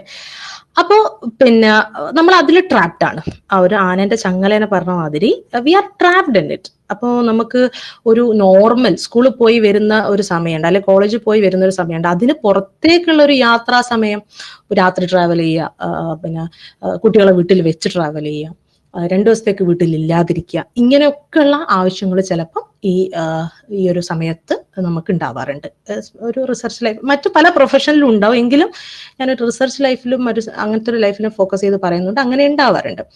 അപ്പോൾ നമുക്ക് ഒരു കണ്ടീഷനിങ്ങിന്റെ ഭാഗമായിട്ട് നമ്മൾ എപ്പോഴും വിചാരിക്കുന്നത് ഭയങ്കര ബുദ്ധിമുട്ടാണ് ട്രാവൽ ചെയ്യാൻ, അത്ര സേഫ് ആവണം എന്നില്ല. സേഫ് ആവാത്ത സാഹചര്യങ്ങളുണ്ട്, ശരി തന്നെയാണ്. പക്ഷെ എങ്കിൽ കൂടിയും പല യാത്രകളും എളുപ്പമാണെന്നും പിന്നെ നമ്മളുടെ യാത്രകളെ നോർമലൈസ് ചെയ്യാൻ, അത് വുമൺ ട്രാവലിനെ നോർമലൈസ് ചെയ്യാൻ നമുക്ക് സാധിച്ചു. അപ്പൊ എൻ്റെ ഒരു ഫ്രണ്ട് ഷെയർ ചെയ്ത് എന്താന്ന് വെച്ചാൽ, ആദ്യം എല്ലാവരും ഇങ്ങനെ യാത്ര ചെയ്യുന്നതിനെ കുറിച്ചുള്ള ചോദ്യങ്ങൾ ചോദിക്കും. അവസാനം എന്താ പറയാൻ തുടങ്ങിയെന്ന് വെച്ചാൽ, അവള് 2 ദിവസം 3 ദിവസം അവിടെ ഒരു പരിപാടി ഉണ്ടായിരുന്നു, അതിന് പോയി വന്നതാണ്, വളരെ നോർമലായിട്ട് അവൾക്ക് അങ്ങനെ പരിപാടി ഉണ്ടായിരുന്നു, പോയതാണ്. അങ്ങനെ നമ്മളുടെ ഒരു സാഹചര്യത്തെ അല്ലെങ്കിൽ അവരുടെ ഒരു ആറ്റിറ്റ്യൂഡിനെ തന്നെ മാറ്റിമറിക്കാൻ ഈ ഒരു എക്സ്പീരിയൻസിലൂടെ പലർക്കും സാധിച്ചിട്ടുണ്ടെന്നുള്ളതാണ്. അപ്പം അങ്ങനത്തെ സോഷ്യൽ കണ്ടീഷനിങ്ങിനെ അതിജീവിച്ച് മുന്നോട്ട് പോകാൻ സാധിച്ച ഒരുപാട് പേര് ഇങ്ങനെയുള്ള എക്സ്പീരിയൻസ് എഡ്യൂക്കേഷനിലൂടെ അങ്ങനെ എക്സ്പീരിയൻസ് നേടിയെടുത്ത ഒരുപാട് ആൾക്കാരുണ്ട്. പിന്നെ വേറൊരു ആസ്പെക്ട് എന്താന്ന് വെച്ചാൽ, കണ്ടീഷൻഡ് മദർ, വൈഫ്, വുമൺ അല്ലെ. നമ്മളെല്ലാം ഈ ആനച്ചങ്ങല പേറുന്ന ആൾക്കാരാണ്. ഒരു അമ്മ എന്നുള്ള നിലക്ക്, ഒരു ഭാര്യ എന്നുള്ള നിലക്ക്, ഒരു സ്ത്രീ എന്നുള്ള നിലക്കൊക്കെ ഒരുപാട് ചങ്ങലകൾ പേറും അല്ലെ. അപ്പോ അതിൽ നിന്നും ഒരു പച്ച മനുഷ്യനിലേക്ക് ഞാൻ ഇതൊന്നും അല്ല, ഞാനൊരു പച്ചയായ മനുഷ്യനാണ് ഫസ്റ്റ് എന്നുള്ള ഒരു രീതിയിലേക്കുള്ള ഒരു ട്രാൻസ്ഫോർമേഷൻ ഇങ്ങനത്തെ വിദ്യാഭ്യാസത്തിലൂടെ നമുക്ക് സാധിക്കുന്നു എന്നുള്ളതാണ്. അപ്പോൾ ഈ ഒരു ഫസ്റ്റ് ഒരു ക്വസ്റ്റ്യൻ അല്ലേ, where are your kids, who are your kids with, അല്ലെ whom are your kids with. അതായത് നമ്മളിപ്പം ഒരു കോൺഫറൻസിന്, എല്ലാ അഭ്യസ്തവിദ്യരായ പല സയന്റിസ്റ്റുകളുടെ കോൺഫറൻസിന് പോയാലും അവരെ നമ്മളോട് ചോദിക്കുക എന്താന്ന് വെച്ചാൽ, അപ്പൊ മക്കളൊക്കെ എവിടെ വെച്ചു, അവരാരുടെ കൂടെയാണ്, ഇങ്ങനെ തുടങ്ങി ഒരു സ്ത്രീ പോകുമ്പോൾ, ഒരു പുരുഷൻ പോകുമ്പോൾ ഇല്ലാത്ത സ്ത്രീ പോകുമ്പോൾ മാത്രമുള്ള ചില ക്വസ്റ്റ്യൻസ് ആണിത്. അപ്പൊ ഇത് നമ്മൾ ഒരുപാട് കേൾക്കുകയും നമ്മള് തന്നെ നമ്മളുടെ ഞാനൊരു നല്ല അമ്മയല്ലേ എന്നുള്ള ഈ ഒരു കോൺഫ്ലിക്റ്റ് അനുഭവിക്കുകയും ശേഷം നമ്മൾ തന്നെ മനസ്സിലാക്കണോ ഇത് വല്ലാത്തൊരു കുടുക്കാണ്. കാര്യം ഈ ഒരു ചെയിൻ എനിക്ക് ഏറ്റവും പ്രയാസമായിട്ട് തോന്നിയത് ഈ ഒരു ചെയിൻ തന്നെയാണ്. ഒരു യാത്ര പോകുമ്പോൾ, ഒരു 3 ദിവസത്തേക്ക് ഒരു കോൺഫറൻസ് പോകുമ്പോൾ ഞാൻ വളരെ എൻ്റെ ഉള്ളിലുള്ള കണ്ടീഷനിങ്ങിനെ, പുറത്തെ സാഹചര്യത്തിലപ്പുറം എൻ്റെ ഉള്ളിലുള്ള ഒരു കണ്ടീഷനിങ്ങിനെ മറികടക്കാനുള്ള ഒരുപാട് പ്രയാസം ഞാൻ ഇപ്പോഴും അനുഭവിക്കാറുണ്ട്. അപ്പം നമ്മൾ അങ്ങനെ നമ്മളുടെ ഒരു മാതൃത്വത്തെയും നമ്മുടെ ഒരു സ്ത്രീ പദവിയൊക്കെ ക്വസ്റ്റ്യൻ ചെയ്ത് അവസാനം നമ്മൾ മനസ്സിലാക്കുക എന്താന്ന് വെച്ചാൽ, ഞാനൊരു മനുഷ്യനാണ് അത്, എന്നിട്ട് ഞാനിതൊക്കെ ആയിട്ടുള്ളൂ. അപ്പോൾ നമ്മൾ കുട്ടീൻ്റെ അടുത്ത് ചിലപ്പം ഇതിൻ്റെ ഇടക്ക്, റിസർച്ചിൻ്റെ ഇടക്ക് ഒരുപാട് കോൺഫ്ലിക്റ്റുകളും ഒരുപാട് ഫെയിലിയേഴ്സ് ഒക്കെ ഉണ്ടാകുമ്പോൾ നമ്മൾ ചിലപ്പോൾ മക്കളോട് ചൂടാവുന്നുണ്ടാവും, നമ്മളത് പ്രകടിപ്പിച്ചു പോകുന്നുണ്ടാവും. അപ്പോഴൊക്കെ ഞാനൊരു നല്ല അമ്മയല്ലേ, അങ്ങനെ ഇങ്ങനെയുള്ള ഒരുപാട് ചോദ്യങ്ങൾ വരികയും ശേഷം നമ്മൾ മനസ്സിലാക്കും, ഓക്കെ ഞാൻ ഇങ്ങനെയൊക്കെയാണ്, ഞാനൊരു മനുഷ്യനാണല്ലോ, അപ്പൊ അവരെന്റെ ഇതൊക്കെ കാണട്ടെ, ഉമ്മ ഇങ്ങനെയാണെന്ന് അവർ മനസ്സിലാക്കട്ടെ എന്നുള്ള ഒരു രീതിയിലേക്ക് നമ്മള് അത് എന്താ പറയാ എത്തിച്ചേരുകയും ചെയ്യുന്ന അനുഭവങ്ങളും എന്നോട് പല ആളുകളും ഷെയർ ചെയ്തിട്ടുണ്ട്. വേറെ ഒരു ഇതിലെന്താന്ന് വെച്ചാൽ ട്രൈയിങ് വേഴ്സസ് വിന്നിങ്. ഓക്കെ, അതിൽ ഞാനൊരു ചെറിയൊരു വീഡിയോ കാണിച്ചു തരാം.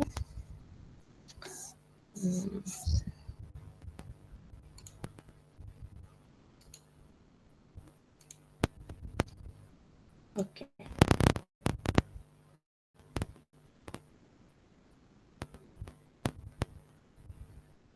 ചെറിയൊരു ഓക്കെ. അപ്പൊ ട്രൈയിങ് വേഴ്സസ് വിന്നിങ് എന്താ പറയാ, നമ്മള് ഈ റിസർച്ചിൽ ഞാൻ പഠിച്ച മറ്റൊരു കാര്യമാണ് ട്രൈ ചെയ്യുന്നതും വിൻ ചെയ്യുന്നതും. നമുക്ക് എപ്പോഴും എന്ത് കാര്യം ചെയ്യുമ്പോഴും വിൻ ചെയ്യാൻ ഇഷ്ടമാണ്, പക്ഷെ അതിനുവേണ്ടി എത്രമാത്രം ട്രൈ ചെയ്യുന്നുള്ള ഒരു കാര്യം ഉണ്ടല്ലോ. അപ്പൊ അത് എന്നെ ലിറ്ററലി പഠിപ്പിച്ചൊരു സംഭവമാണ് റിസർച്ച് എന്ന് പറയുന്നത്. Okay, Asbi, what is more important, trying or winning? Try. Great. അപ്പൊ ഇത് നമ്മൾ അസ്ബി ആണ്, എന്റെ മോളാണ്. അപ്പൊ അവളായിട്ടുള്ള conversation. Asbi, what is more important, trying or winning? Try. Great. Okay, അപ്പൊ ഇതാണ് ഇപ്പൊ അസ്ബി പറയണത്. അസ്ബി പറയുന്നത് ട്രൈയിങ് ഇസ് മോർ ഇമ്പോർട്ടന്റ് അല്ലേ. അപ്പൊ ഇത് ഞാൻ പഠിച്ചൊരു, അത് എനിക്ക് നിങ്ങളോട് എല്ലാവരോടും പറയാനുള്ളൊരു സംഭവമാണ്. നമ്മൾ ട്രൈ ചെയ്യുക എന്നുള്ളൊരു പ്രധാനമാണ്, ശേഷമാണല്ലോ വിന്നിങ് എല്ലാം. അപ്പൊ അങ്ങനെ എന്റെ ചില ട്രൈസ് വിജയിച്ചിട്ടുണ്ട്. അപ്പൊ അതിൽ ഒന്നാണ് ഈ എനിക്കിപ്പോ റീസെന്റ് ആയിട്ട് കിട്ടിയ ഒരു ഓപ്പർച്യൂണിറ്റി, 73rd ലിൻഡോ നമ്പർ ലോറിയൽ മീറ്റിംഗിൽ അറ്റൻഡ് ചെയ്യാനുള്ള ഒരു ഓപ്പർച്യൂണിറ്റി. അപ്പൊ ഇത് ആക്ച്വലി ഞാനൊരു ട്രൈ കൊടുത്താണ്. ഒരുപാട് പേര് അപ്ലൈ ചെയ്യുന്ന ഒരു സംഭവം. ഞാൻ അതിനെ ശരിക്കും ഒരു എലിജിബിലിറ്റി ക്രൈറ്റീരിയ ഞാൻ സാറ്റിസ്ഫൈ ചെയ്യുന്ന ആള് പോലും അല്ല, എങ്കിൽ കൂടിയും ഞാനത് ഒന്ന് ട്രൈ ചെയ്ത് നോക്കിയതാണ്. ഒരു റിയൽ ട്രൈ ആയിരുന്നു അത്. അപ്പൊ അതില് ഞാൻ എന്റെ അപ്ലിക്കേഷൻ അത് സ്ക്രൂട്ടിനിക്ക് എന്താ പറയാ, അത് ഷോർട്ട് ലിസ്റ്റ് ആവുകയും അങ്ങനെ അത് കിട്ടി ലഭിച്ചതാണ്. അപ്പൊ ഇതെനിക്കൊരു ജീവിതത്തിൽ ഒരു വലിയൊരു ഓപ്പർച്യൂണിറ്റി ആയിരുന്നു. അപ്പൊ ഞാൻ ഇതിനെ കാണുന്നത് എന്താ വെച്ചാൽ, നമ്മൾ കുറെ കാലം അധ്വാനിച്ച് നമുക്കൊരു ഗിഫ്റ്റ് കിട്ടില്ലേ, അതുപോലത്തെ ഒരു ഗിഫ്റ്റ് ആയിട്ടാണ് ഞാൻ ഈ ഒരു ഇവന്റിനെ കണ്ടത്. അപ്പൊ ഇതില് എന്താന്ന് വെച്ചാല് 90 രാജ്യങ്ങളിൽ നിന്നുള്ള 638 യങ് സയന്റിസ്റ്റുകളുടെ കൂട്ടത്തിൽ ഒരാളായി പങ്കെടുക്കാൻ എനിക്ക് സാധിച്ചു. അത് തന്നെ 38 നോബൽ ലോറിയേറ്റ്സ് പങ്കെടുക്കുന്ന ഒരു മീറ്റിംഗ് ആണ്. അപ്പൊ ഇവരുടെ 73ാമത്തെ നോബൽ ലോറിയേറ്റ് മീറ്റിംഗ് ആണ് ഈ ഒരു ലിൻഡോ എന്ന് പറഞ്ഞ സ്ഥലത്ത് വെച്ച് നടക്കുന്നത്. അപ്പൊ അതില് ഇപ്രാവശ്യത്തെ മീറ്റിംഗ് ഫിസിക്സ് ഡെഡിക്കേറ്റഡ് ആയിരുന്നു. അപ്പൊ ഇതിലെ 650 യങ് സയന്റിസ്റ്റില് അതും 90 രാജ്യത്തു നിന്നുള്ള ആളുകളുമായിട്ട് പങ്കെടുക്കാൻ പറ്റുക എന്നൊക്കെ പറയുന്നത് എനിക്കൊരു ഭയങ്കര അനുഭവമായിരുന്നു. പിന്നെ ഇതൊരു ഫുള്ളി ഫണ്ടഡ് ഇവന്റ് ആണ്. എൻ്റെ അടുത്ത് പൈസ ചെലവാക്കി പോകാനൊന്നുള്ള സാഹചര്യം ഇല്ലാത്തതുകൊണ്ട് തന്നെ ഗവൺമെന്റ് ഫണ്ടിൽ ഇങ്ങനെ ഒരു ഇവന്റിന് പോയി വരാൻ പറ്റി എന്നുള്ളത് എൻ്റെ ഒരു ട്രൈയിലൂടെ കിട്ടിയ ഒരു സംഭവമായിട്ട് ഞാൻ നിങ്ങൾക്ക് അവതരിപ്പിക്കുകയാണ്. അപ്പൊ ഇതിലെന്താന്ന് വെച്ചാൽ, നമുക്ക് ഇങ്ങനത്തെ നോബൽ ലോറിയേറ്റ്സിനെ കാണാം. ഇത് പല നോബൽ ലോറിയേറ്റ്സ് ആണ്, അവരായിട്ട് ഇന്ററാക്ട് ചെയ്യാം. വളരെ ഈസി ആയിട്ടുള്ള ഇന്ററാക്ഷൻ പോസിബിൾ ആവുന്ന ഒരു മീറ്റിംഗ് ആണ്. ആരും ഒരു ജാടയും കീപ്പ് ചെയ്യൂല, അങ്ങനെയുള്ള ഒരു മീറ്റിംഗ് ആണ്. പിന്നെ നമുക്ക് തന്നെ ഒരുപാട് ചോദ്യങ്ങൾ ചോദിക്കാനും എന്നൊക്കെയുള്ള ചാൻസസ് അവിടെ ഉണ്ട്.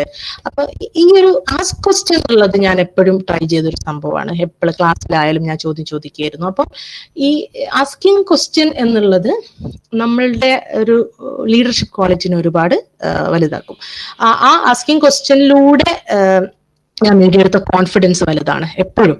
അപ്പം ചെറുതിലായിരിക്കുമ്പോൾ തന്നെ അപ്പൊ നമ്മളുടെ ഒരു വിദ്യാഭ്യാസ സിസ്റ്റത്തില് ക്വസ്റ്റ്യൻ ചോദിക്കുന്നതിന് വലിയ പ്രാധാന്യമില്ല, പക്ഷെ അത് നമ്മളായിട്ട് ഉണ്ടാക്കിയെടുക്കേണ്ട ഒരു സംഭവമാണെന്നും അതില് ഒരു എന്താ പറയാ, അതിലൂടെ കിട്ടുന്ന സ്കിൽ സെറ്റ്സ് ഒരുപാട് കൂടുതലാണ്. നമ്മളൊരു ക്വസ്റ്റ്യൻ ഫ്രെയിം ചെയ്യണം, അതിനെപ്പറ്റി ഒരു മിനിമൽ നോളജ് ഉണ്ടാക്കിയെടുക്കണം, ആ കാര്യത്തെ മനസ്സിലാക്കിയാലാണല്ലോ നമുക്ക് ക്വസ്റ്റ്യൻ ചോദിക്കാൻ പറ്റുള്ളൂ. അപ്പൊ അങ്ങനെയുള്ള കാര്യങ്ങൾ, പിന്നെ അത് ചോദിക്കാനുള്ള ഒരു കോൺഫിഡൻസ്. ചിലപ്പോൾ പൊട്ടത്തെറ്റൊക്കെ ചോദിച്ച സമയങ്ങളുണ്ട്, പക്ഷെ പൊട്ടത്തെറ്റാണെങ്കിൽ കൂടിയും നമ്മളത് ചോദിക്കാനുള്ള ഒരു ധൈര്യം ഉണ്ടാക്കിയെടുക്കുന്നതിലൂടെ നമുക്കത് തരുന്ന കോൺഫിഡൻസ് വളരെ അധികം തന്നെയാണ്. അപ്പം ആസ്ക് ക്വസ്റ്റ്യൻ എന്നുള്ള ഞാൻ ഒരു ടേക്ക് അവേ മെസ്സേജ് ആയിട്ട് തരികയാണ്.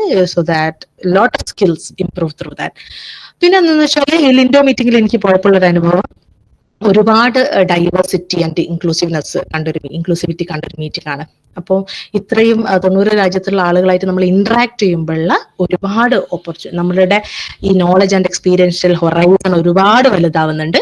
അപ്പൊ ഇതും ഞാനൊരു ടേക്ക് അവേ മെസ്സേജ് ആയിട്ട് പറയണം. നിങ്ങൾ എന്ത് ചാൻസ് കിട്ടിയാലും ഇന്ററാക്ട് ചെയ്യണം. ഇപ്പൊ നിങ്ങളൊരു കോളേജിൽ ഒരു ഡിഗ്രി സ്റ്റുഡന്റ് ആണെങ്കിൽ നിങ്ങൾക്ക് ചിലപ്പം ഏതെങ്കിലും പുറത്തുനിന്നുള്ള ഒരു ഫാക്കൽറ്റി വന്നൊരു ക്ലാസ് എടുക്കുന്നുണ്ടാവും. അപ്പൊ യു ഷുഡ് ഇന്ററാക്ട്. അത് നിങ്ങൾക്കൊരു ഓപ്പർച്യൂണിറ്റി മുന്നിൽ കൊണ്ടുവന്നിടുകയാണ്. Just go them, ask them what you do, അങ്ങനത്തെ കാര്യങ്ങൾ ഇങ്ങനത്തെ കാര്യങ്ങൾ അങ്ങനെയൊക്കെ ചോദിച്ചിട്ട് നമ്മൾ ഇന്ററാക്ട് ചെയ്യണം. അതിപ്പോ നമ്മളിപ്പോ സാധാ ഒരു സ്ത്രീയാണ്, നമ്മളൊരു ഒരു കുടുംബശ്രീയുടെ ഒരു പരിപാടിക്ക് ഒരു ഗസ്റ്റ് വന്നാല് ആ ഗസ്റ്റിനോട് പോയി എന്തെങ്കിലും ഒന്ന് ചോദിക്കാനുള്ള ഒരു കപ്പാസിറ്റി നമ്മൾ ഡെവലപ്പ് ചെയ്തെടുത്ത് അത് നമ്മളുടെ ഒരുപാട് ലീഡർഷിപ്പ് ക്വാളിറ്റി ഒരുപാട് ഡെവലപ്പ് ചെയ്യുന്ന ഒരു സംഗതിയാണ്. അപ്പൊ ഇപ്പൊ ഒരു അയാൾ പറഞ്ഞത് കേൾക്കുന്നതിലൂടെ നമ്മുടെ ഡയലോഗ്സിലൂടെ നമ്മൾ നേടിയെടുക്കുന്ന കാര്യങ്ങൾ വളരെ വലുതാണ്. അപ്പൊ ഇതാണ് വേറൊന്നെന്ന് വെച്ചാല്, ഞാൻ ലിങ്കോട്ട് പോയി ഞാൻ ഇത്രയും രാജ്യത്തെ ആളുകളൊക്കെ കണ്ടപ്പോൾ എനിക്ക് മനസ്സിലായത് എന്താന്ന് വെച്ചാല് മനുഷ്യന്മാരെല്ലായിടത്തും ഒരുപോലെയാണ്. നമ്മളിങ്ങനെ പല പല ഡിവിഷൻസ് ഒക്കെ പറയുന്നത് വെറുതെയാണ്. എല്ലാവരും ഒരേ മനുഷ്യന്മാരൊക്കെ എല്ലാവരും സെയിം ആണ്, അവർ വലിയ വ്യത്യാസമൊന്നുമില്ല. പിന്നെ അവരുടെ പ്രശ്നങ്ങളും നമ്മളെ പ്രശ്നങ്ങളൊക്കെ സെയിം ആണ്. അവരിൽ ഒരു പാരന്റ് ഉണ്ടെങ്കിൽ ഒരു കുട്ടീൻ്റെ ആയിട്ടുള്ള റിസർച്ച് ഉണ്ടെങ്കിൽ ഓൾ അനുഭവിക്കുന്ന പ്രശ്നം ഞാൻ അനുഭവിക്കുന്ന പ്രശ്നവും സെയിം ആണ്. എല്ലാവരും എന്താ പറയാ വളരെ സാധാരണമായ ആൾക്കാരാണെന്നും പിന്നെ ചില വേരിയേഷൻസ് ഉണ്ടാവും പല പല കോണ്ടെക്സ്റ്റ് ഒക്കെ വെച്ചിട്ട്, എങ്കിൽ കൂടെയും മനുഷ്യരെല്ലാവരും ഒരേപോലെയാണ്. അത് രാജ്യ മത എന്ത് ഭേദമന്യേ മനുഷ്യരെല്ലാവരും ഒരുപോലെയാണെന്ന് മനസ്സിലാക്കി, കൾച്ചറൽ എല്ലാ ഭേദമന്യേ മനുഷ്യരെല്ലാവരും ഒരുപോലെയാണെന്ന് മനസ്സിലാക്കിയ ഒരു അനുഭവമായിരുന്നു. പിന്നെന്ന് വെച്ചാൽ മറ്റൊന്ന്, സയൻസിനും സയന്റിസ്റ്റുകൾക്കും ആസ് പ്രോബ്ലം സോൾവേഴ്സ്. അതായത് പിന്നെ സയൻസിനുള്ളൊരു പ്രത്യേകത എന്താ വെച്ചാൽ നമ്മൾ ചെറുപ്പത്തിലെ പ്രോബ്ലം സോൾവിങ് ആണ് പഠിച്ചുകൊണ്ടിരിക്കുന്നത്. അപ്പൊ അതിൽ നമ്മൾ നല്ല സ്കിൽഡായി മാറുന്നുണ്ട്. അപ്പം ഈ ഒരു സ്കിൽസ് എന്തോ മെസ്സേജ് വരുന്നുണ്ടോ എന്നൊരു ഡൗട്ട്, അതാണ് നോക്കുന്നത്. Okay fine. അപ്പൊ ഈ ഒരു സ്കിൽ സെറ്റ്സ് നമുക്ക് ഒരുപാട് ഗ്ലോബൽ ചലഞ്ചസ് സോൾവ് ചെയ്യാൻ ഉപയോഗിക്കാൻ പറ്റും എന്നുള്ളത് ഒരു തിരിച്ചറിവുണ്ടായത് അവിടെ പോയപ്പോൾ. കാരണം ഒരുപാട് ഇങ്ങനത്തെ discussions, climate change, sustainable energy, artificial intelligence, ഇതൊക്കെ ഒരു സോഷ്യലി റെലവെന്റ് കോണ്ടെക്സ്റ്റിലേക്ക് കൊണ്ടുവന്ന് ഡിസ്കസ് ചെയ്യുന്ന ഒരു മീറ്റിംഗ് ആയിരുന്നു. അപ്പം ആസ് എ സയൻസ് സ്റ്റുഡൻറ് ഈ ഒരു മീറ്റിംഗിൽ അങ്ങനെയുള്ള ഒരുപാട് റിയലൈസേഷൻസും എനിക്കുണ്ടായിട്ടുണ്ട്. പിന്നെ ഇതിന്റെ ഒരു അവസാനത്തിലേക്ക് കടക്കുകയാണ് നമ്മൾ. അപ്പൊ കുറച്ചൊരു മെസ്സേജസ് ഞാൻ നിങ്ങൾക്ക് തരാൻ ആഗ്രഹിക്കുന്നു. എന്താ വെച്ചാല്, ഒന്ന്, എഡ്യൂക്കേഷൻ എന്ന് പറയുന്നത് it's A struggle of generation. അപ്പൊ ഞാനിപ്പം ഇതൊക്കെ അച്ചീവ് ചെയ്തിട്ടുണ്ടെങ്കിൽ അത് ഒരു ദിവസം കൊണ്ട് ഞാൻ ഉണ്ടാക്കിയെടുത്ത സംഭവം അല്ല. അത് ഇതൊരു വലിയൊരു അച്ചീവ്മെന്റ് ആയിട്ടൊന്നും ഞാൻ പറയുന്നില്ല.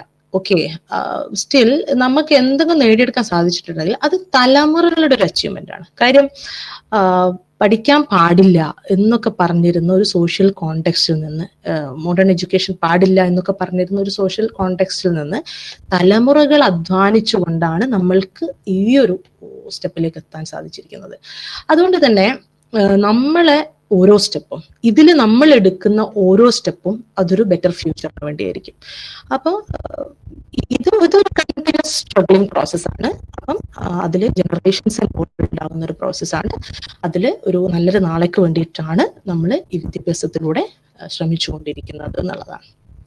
പിന്നെ വേറെ എന്താന്ന് വെച്ചാൽ, നമ്മൾ ഒരു വിദ്യാഭ്യാസത്തിലൂടെ നേടിയെടുക്കേണ്ടത് വെറും മാർക്കുകളോ അങ്ങനെയുള്ള സംഭവത്തിനേക്കാൾ ഉപരി നമ്മൾ എന്ത് ചെയ്യണം, മാർക്കൊക്കെ വേണം, പ്രധാനം തന്നെയാണ്. ബട്ട് അതിപ്പോ എല്ലാവർക്കും നേടിയെടുക്കാൻ പറ്റും, എല്ലാവർക്കും റാങ്ക് അടിക്കാൻ പറ്റും. പക്ഷെ നമുക്ക് ആ ഒരു ഇതിലൂടെ കിട്ടുന്ന ഓപ്പർച്യൂണിറ്റീസ് ആണ് എന്ത്, ഒരുപാട് സ്കിൽ സെറ്റ്സ് ഡെവലപ്പ് ചെയ്യാം. ഇപ്പൊ നമ്മളൊരു വിദ്യാർത്ഥി ആയിരിക്കെ എന്തൊക്കെ ഓപ്പർച്യൂണിറ്റീസ് നമുക്ക് മുന്നിലുണ്ട് സ്കിൽ സെറ്റ്സ് ഡെവലപ്പ് ചെയ്യാൻ, അത് നമ്മൾ ഉണ്ടാക്കൽ വളരെ പ്രധാനമാണ്. കാര്യം ഒരു പോയിന്റ്, ആഫ്റ്റർ എ പോയിന്റ് നമ്മുടെ കരിയർ തീരുമാനിക്കുന്നത് നമ്മുടെ ലീഡർഷിപ്പ് സ്കിൽസ് തന്നെയാണ്. ഓക്കെ, അപ്പം അത് ആ ഒരു ക്യാപ്പബിലിറ്റീസ് ഡെവലപ്പ് ചെയ്യാൻ നമ്മൾ വിദ്യാഭ്യാസത്തിലൂടെ ശ്രമിച്ചുകൊണ്ടേയിരിക്കണം. ഒരു സിമ്പിൾ എക്സാമ്പിൾ ഞാൻ പറഞ്ഞുതരാം. ഡ്രൈവിംഗ് അതൊരു സ്കില്ലാണ്. ഓക്കെ, എന്നെ ഏറ്റവും കൂടുതൽ as A mother, as A working woman എന്നെ ഹെൽപ്പ് ചെയ്തൊരു കാര്യമാണ് ഡ്രൈവിംഗ്. ഓക്കെ, അപ്പൊ ഈ ഡ്രൈവിങ് ഒരു സ്കില്ലാണ്, അത് നമ്മൾ പഠിച്ചെടുക്കണം. നീന്തല് അത് നമുക്ക് തരുന്ന കോൺഫിഡൻസ് ഭീകരാണ്. നീന്തൽ അറിയുന്ന ഒരാളും നീന്തൽ അറിയാത്ത ഒരാളും ഉള്ള കോൺഫിഡൻസ് ലെവൽ ഡിഫറൻസ് നിങ്ങൾ നോക്കിയാൽ നിങ്ങൾക്ക് മനസ്സിലാവും. ഓക്കെ, പിന്നെ നമ്മുടെ കമ്മ്യൂണിക്കേഷൻ സ്കിൽസ്, അതിപ്പോ ഏതൊരു ഗ്രൂപ്പ്, അതായത് ഒരാളോട് പ്രോപ്പർ ആയിട്ടുള്ള കമ്മ്യൂണിക്കേഷൻ നടത്തുക എന്നുള്ളത് വളരെ ഇമ്പോർട്ടന്റ് ആണ്. അതിപ്പോ നമ്മുടെ നാട്ടിൻ പുറത്ത് ഈ യോഗങ്ങളൊക്കെ കൂടൂലേ, ചെറിയ ചെറിയ കുടുംബശ്രീ അങ്ങനത്തെ ചെറിയ സംഘടനാ മീറ്റിംഗ് ഒക്കെ കൂടുമ്പോൾ നമുക്ക് എത്രമാത്രം ആ ഒരു ഗ്രൂപ്പിൽ പ്രോപ്പറായിട്ട് കമ്മ്യൂണിക്കേറ്റ് ചെയ്യാൻ പറ്റുന്നുണ്ട്, നമ്മുടെ വീട്ടിൽ നമുക്ക് എത്ര പ്രോപ്പറായിട്ട് കമ്മ്യൂണിക്കേറ്റ് ചെയ്യാൻ പറ്റുന്നുണ്ട്. അപ്പോൾ അത് ഡെവലപ്പ് ചെയ്യാന്നുള്ളത് ഒരു സ്കില്ലാണ്. ഓക്കെ. പിന്നെ കൊളാബറേഷൻ അല്ലെ ടീം വർക്ക് എന്നൊക്കെ പറയുമ്പോൾ നമ്മളിങ്ങനെ വലിയ കമ്പനിയിൽ മാത്രം നടക്കുന്ന സംഗതിയാന്ന് വിചാരിക്കേണ്ട. ഒരു വീട്ടിൽ ഒരുപാട് ടീം വർക്കിന്റെ ആവശ്യമുണ്ട്. ഒരു ചെറിയൊരു സംഘടനയിൽ ഒരുപാട് ടീം വർക്ക് ആവശ്യമുണ്ട്. നമ്മുടെ നാട്ടിൽ നമ്മുടെ ഒരു കല്യാണത്തിന് പോയാൽ അവിടെ ഒരു ടീം വർക്ക് നടക്കുന്നുണ്ട്. അപ്പൊ ഇങ്ങനെ തുടങ്ങി നമ്മളുടെ സ്കിൽ സെറ്റ്സ് അതിലൊക്കെ ഇൻവോൾവ് ആകുന്നുണ്ട്. നമ്മൾ ഡെവലപ്പ് ചെയ്തെടുക്കുക എന്നുള്ളത് വളരെ പ്രധാനമാണ്. പിന്നെ നമ്മളൊരു കാര്യം അവതരിപ്പിക്കുന്നത്, അതിന്റെ രീതികൾ, പിന്നെ മാനേജ് ചെയ്യുന്നത്, ഇതൊക്കെ വളരെ ഇമ്പോർട്ടൻ്റ് ആണ്. പിന്നെ ടെക് എന്ന് പറയുന്നത് മിനിമം ആയിട്ടുള്ള നമുക്ക് പറയാം ഇപ്പം എല്ലാ കാര്യങ്ങളും നമ്മൾ ഫോണിലൂടെയാണ് ചെയ്യുന്നത്. അപ്പൊ ആ ഒരു ടെക്നോളജിയുടെ നോളജ്, എങ്ങനെ ഒരു ഗൂഗിൾ പേ യൂസ് ചെയ്യാം, എങ്ങനെ വാട്സപ്പിൽ ഒരു മെസ്സേജ് അയക്കാം, എങ്ങനെ ഒരു മലയാളം ടൈപ്പ് ചെയ്യാം, ഇങ്ങനെ തുടങ്ങി ഇതൊക്കെ നമ്മുടെ സ്കിൽ സെറ്റ്സ് ആണ്. ഇതിപ്പോ ഏതൊരാൾക്കോട്ടെ, ഞാൻ പറയുന്നത് വിദ്യാർത്ഥി എന്നുള്ളതൊക്കെ മാത്രമല്ല, ഏതൊരു ആളെ സംബന്ധിച്ചിടത്തോളം ഇതൊക്കെ പ്രധാനമാണ്. കാര്യം ഇതൊക്കെയാണ് നമ്മളൊരു കരിയറിലേക്ക് കൊണ്ടുപോയി എത്തിക്കുന്നത്. അപ്പൊ ഇതൊക്കെ അവസാനം കോൺട്രിബ്യൂട്ട് ചെയ്യുന്നത് എന്താണ്, നമ്മളൊരു ലീഡർഷിപ്പ് ക്വാളിറ്റി തന്നെയാണ് വർദ്ധിപ്പിക്കുന്നത്. അപ്പൊ അതിലേക്ക് എത്താൻ നമുക്ക് ഇങ്ങനെയുള്ള സ്കിൽ സെറ്റ് ഡെവലപ്പ് ചെയ്യുന്നതിലൂടെ സാധിക്കും. ഈ സ്കിൽ സെറ്റ് ഡെവലപ്പ് ചെയ്യാൻ ഏറ്റവും നല്ല ഓപ്പർച്യൂണിറ്റിയാണ് വിദ്യാഭ്യാസം നമുക്ക് തരുന്നത്. Never be ideal in life. വെറുതെ ഇരിക്കരുത്. നമുക്കുള്ളൊരു പ്രശ്നം എന്താ വെച്ചാൽ, നമ്മൾ വെറുതെ ഇരുന്നാലും കുറെ, especially ladies, after a point, after a marriage അല്ല after having a baby, okay നമുക്ക് ബേബി ഉണ്ട്, we understand everything, but still നമ്മൾ അതിന് യൂസ്ഡ് ആയിക്കൊണ്ട് വെറുതെ ഇരുന്ന് പോകുന്ന ഒരുപാട് ആളുകളുണ്ട്. അപ്പൊ be engaged in anything, some activities, some things which are useful. അതെന്തായാലും കുഴപ്പമില്ല. എന്തെങ്കിലും ഉപകാരപ്രദമായ സംഗതികളിൽ എപ്പോഴും ഇൻവോൾവ് ആയിരിക്കുക എന്നുള്ളത് വളരെ പ്രധാനമാണ്. ഓപ്പർച്യൂണിറ്റീസ് വരുമ്പോൾ അതിനെ വളരെ പോസിറ്റീവായിട്ട് മുന്നോട്ട് നോക്കി കാണാം. പരിഹാരങ്ങൾ ഓട്ടോമാറ്റിക് ആയിട്ട് വരുന്നതാണ്. അപ്പം പ്രശ്നങ്ങൾ കൂടുതലായതുകൊണ്ട് പരിഹാരങ്ങൾ ഇല്ലാന്ന് വിചാരിക്കരുത്. പ്രശ്നങ്ങൾക്ക് പരിഹാരം എപ്പോഴും ഉണ്ട്. അപ്പൊ അത് നമ്മൾ മെല്ലെ മെല്ലെ സോർട്ട് ചെയ്തെടുക്കുക എന്നുള്ളതാണ് അതിന്റെ രീതി. പിന്നെ സൊസൈറ്റി, നമ്മളിപ്പോ ഇങ്ങനൊക്കെ പറഞ്ഞാലും നമ്മളുടെ ഒരു സോഷ്യൽ സിറ്റുവേഷനിൽ ഇപ്പൊ ഇന്ത്യയിൽ നടക്കുന്ന പല സംഗതികളും നമ്മൾ കാണുമ്പോൾ എങ്ങനെയാണ് ഈ ഒരു സമൂഹത്തിൽ സ്ത്രീകൾ നേരിടുന്ന ഒരുപാട് വെല്ലുവിളികളുണ്ട്. ഇപ്പൊ റീസെന്റ് ആയിട്ട് ഞാൻ കണ്ട ഇന്നലെയോ ഇന്നങ്ങാണ്ടുള്ള ശശി തരൂരിന്റെ ഒരു ഇൻസ്റ്റഗ്രാം പോസ്റ്റ് ഞാൻ ഷെയർ ചെയ്യാൻ ആഗ്രഹിക്കുന്നു. But I don't think the solution just lies in punitive laws. We have, in fact, after Nirbhaya, a very tough law was passed against rape and violence. What we need, it seems to me, is to change mindsets. You know, Prime Minister Narendra Modi introduced a famous slogan in Hindi, Beti Padhao, Beti Bachao, which means educate your daughter, save your daughter. I would actually challenge him by changing that slogan. I would say, Beta Padhao, Beti Bachao. Teach your son and save your daughter. അപ്പൊ ഇതില് ശശി തരൂർ പറയുന്ന ചിലർക്ക് മനസ്സിലായി കാണുമെന്ന് വിചാരിക്കും. നമുക്കിപ്പോ നിയമങ്ങളൊക്കെ സ്ത്രീ സുരക്ഷ സംരക്ഷണമൊക്കെ ആയിട്ട് ബന്ധപ്പെട്ട് ഒരുപാടുണ്ട്. ശേഷം ഒരുപാട് ലോകളും കാര്യങ്ങളൊക്കെ വന്നിട്ടുണ്ട്. പക്ഷെ തീരുന്നില്ല. അപ്പൊ അദ്ദേഹം പറയുന്നത് എന്താന്ന് വെച്ചാല് നമ്മുടെ മൈൻഡ് സെറ്റ് മാറണം. അപ്പം ആ മൈൻഡ് സെറ്റുമായി ബന്ധപ്പെട്ട ഒരുപാട് കാര്യങ്ങളായിരുന്നു ഈ കൊൽക്കത്ത ഇൻസിഡന്റുമായി ബന്ധപ്പെട്ട് നമുക്ക്. അദ്ദേഹം പറയുന്നത് എന്താന്ന് വെച്ചാല് ബേട്ടി പഠാവോ ബേട്ടി പഠാവോ ബേട്ടി ബച്ചാവോ, അതായത് എഡ്യൂക്കേറ്റ് യുവർ ഡോട്ടർ ആൻഡ് അതിന്റെ മീനിങ് ലിബറേറ്റ് യുവർ ഡോട്ടർ എന്നതിന് ഉപരി എഡ്യൂക്കേറ്റ് യുവർ സൺ, നിങ്ങൾ നിങ്ങളുടെ ആൺകുട്ടീനെ പഠിപ്പിക്കൂ, സ്ത്രീകളെ ഒന്നുകിൽ സുരക്ഷിതരാക്കൂ അല്ലെങ്കിൽ സ്വതന്ത്രരാക്കൂ എന്നുള്ള രീതിയിൽ നമ്മൾ മാറി ചിന്തിക്കണോ എന്നാണ് ഒരുപാട് ആളുകൾ ഈ ഒരു കൊൽക്കത്ത ഇൻസിഡന്റിന് ശേഷം പറഞ്ഞിരിക്കുന്നത്. അപ്പോൾ അങ്ങനെയുള്ള നമ്മുടെ ഒരു മൈൻഡ് സെറ്റിനെ വല്ലാതെ ക്വസ്റ്റ്യൻ ചെയ്യുന്ന അനുഭവങ്ങളാണ് നമുക്കിപ്പോൾ ഉണ്ടായിക്കൊണ്ടിരിക്കുന്നത്. അപ്പോൾ ഒരു സ്ത്രീയെ പഠിപ്പിച്ചതിലൂടെയല്ല നമ്മളൊരു സമൂഹത്തിന്റെ ഒരു മൈൻഡ് സെറ്റ് മാറുക. അതിനിപ്പം ആൺകുട്ടിയായാലും പെൺകുട്ടിയായാലും ജെൻഡർ റെസ്പെക്റ്റിനെ കുറിച്ച്, റെസ്പെക്ടിങ് ജെൻഡർ ഈച്ച് അതർ എന്നുള്ളതിനെ കുറിച്ച് നമ്മൾ പറഞ്ഞേ മതിയാവുള്ളൂ. അപ്പം അത് വളരെ പ്രധാനമാണ് എന്ന് ഈ ഒരു വുമൺ എംപവർമെന്റിന്റെ എല്ലാ ആസ്പെക്ട് പറയുന്നതിനപ്പുറം ഞാൻ മനസ്സിലാക്കുന്നു. ഓക്കെ, പിന്നെ അപ്പം ചുരുക്കി പറഞ്ഞാല് this is the last slide. എന്താണ് ഫ്രീഡം അല്ലെങ്കിൽ empowerment? It just happens within. നമ്മുടെ ഉള്ളിലാണ് ആദ്യം ഈ ഒരു എംപവർമെന്റ് നടക്കേണ്ടത്. ഒരു നമ്മുടെ സോഷ്യൽ കണ്ടീഷനിങ്ങിന്റെ ഭാഗമായിട്ടും നമ്മൾ വളർന്നു വന്ന സാഹചര്യത്തിൽ കേട്ടതിന്റെ സാഹചര്യത്തിലൊക്കെ നമ്മള് ഒരുപാട് ട്രാപ്ഡ് ആണ്. നമ്മുടെ അവർ minds and spirits are trapped in some kind of conditioning. അപ്പം ഈ ഒരു ആനച്ചങ്ങല നമ്മൾ പൊട്ടിക്കണം. അപ്പൊ അത് എന്താ പറയാ, നമ്മൾ ചിലപ്പം ഫിസിക്കലി ഫ്രീ ആയാൽ കൂടിയും പലപ്പോഴും നമ്മുടെ മനസ്സുകളും നമ്മുടെ സ്പിരിറ്റ്സ് ഒന്നും ഫ്രീ ആവുന്നില്ല. അപ്പൊ ഇതാണ് ഒരു ആസ്പെക്ട്. മറ്റൊന്ന് എന്താന്ന് വെച്ചാൽ നമ്മുടെ തന്നെ ഭയങ്ങൾ, പലതിനോടുള്ള നമ്മുടെ ഭയങ്ങൾ. ഇപ്പം ഇതിൽ മെയിനായിട്ട് പറയാം നമ്മുടെ ഒരു ലീഡർഷിപ്പ് എന്നുള്ളൊരു ആസ്പെക്റ്റിലേക്ക് ഇത് പറയാം നമുക്ക്. കാര്യം നമ്മൾ എല്ലാവരും സം കൈൻഡ് ഓഫ് ലീഡേഴ്സ് ആണ്. ലീഡർഷിപ്പ് ഇങ്ങനെ ബൈ ബർത്ത് ലീഡർഷിപ്പ്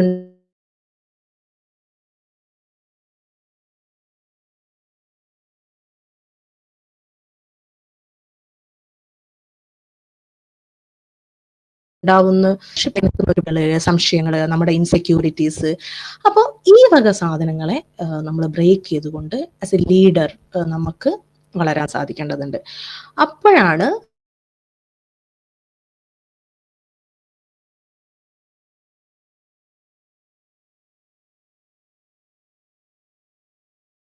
നമ്മുടെ എഡ്യൂക്കേഷൻ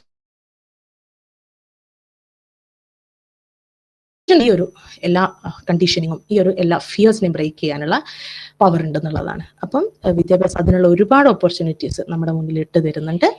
അപ്പം അതിലൂടെ നമ്മളത് ആസ് എ സൊസൈറ്റി നമ്മളത് നേടിയെടുക്കുക എന്നുള്ളത് വളരെ ഇമ്പോർട്ടൻ്റ് ആണ്. ഇത്രയും പറഞ്ഞുകൊണ്ട് ഞാൻ എൻ്റെ സംസാരം അവസാനിപ്പിക്കുകയാണ്. ഒരു 40 minutes ആയിട്ടുണ്ട്, സോറി. അപ്പോൾ ബാക്കി ഡിസ്കഷനിലേക്ക് പോകാം. അപ്പം മോഡറേറ്റർ ഒന്ന് സംസാരിച്ചാൽ ഓക്കെ. അല്ലെങ്കിൽ നിങ്ങൾ ചോദിക്കാനുള്ളത് നിങ്ങൾക്ക് ടൈപ്പ് ചെയ്തിട്ടോ അല്ലാണ്ടോ ചോദിക്കാട്ടോ. ചാറ്റ്സിൽ വല്ല ക്വസ്റ്റ്യൻ ഉണ്ടോ?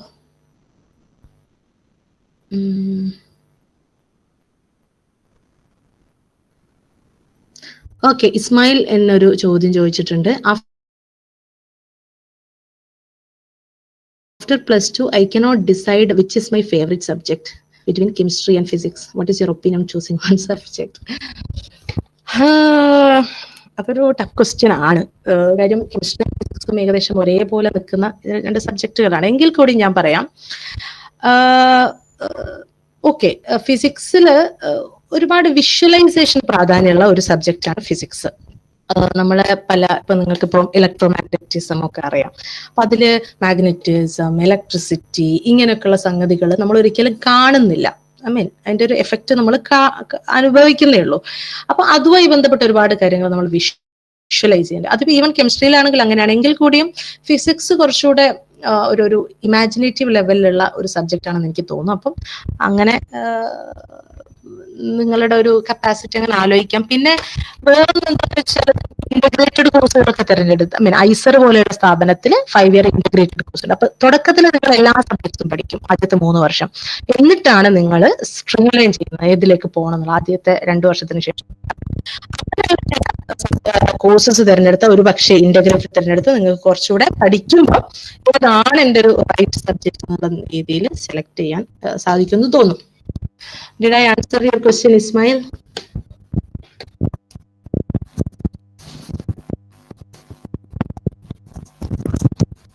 അത് ഉത്തരമായോ? Okay.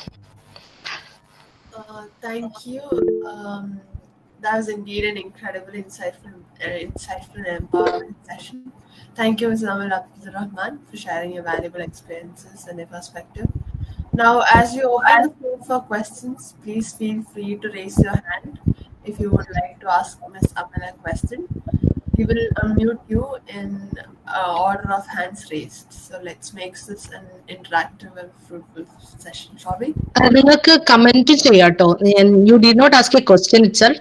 നിങ്ങൾക്ക് നിങ്ങളുടെ ഒരു അനുഭവങ്ങൾ പെർസ്പെക്റ്റീവ് ഒക്കെ പറയാം. പക്ഷെ ഒരു 2 minutes ഫിനിഷ് ചെയ്യാമെന്ന് മാത്രം. I think there is A question raised. Doctor Nilufar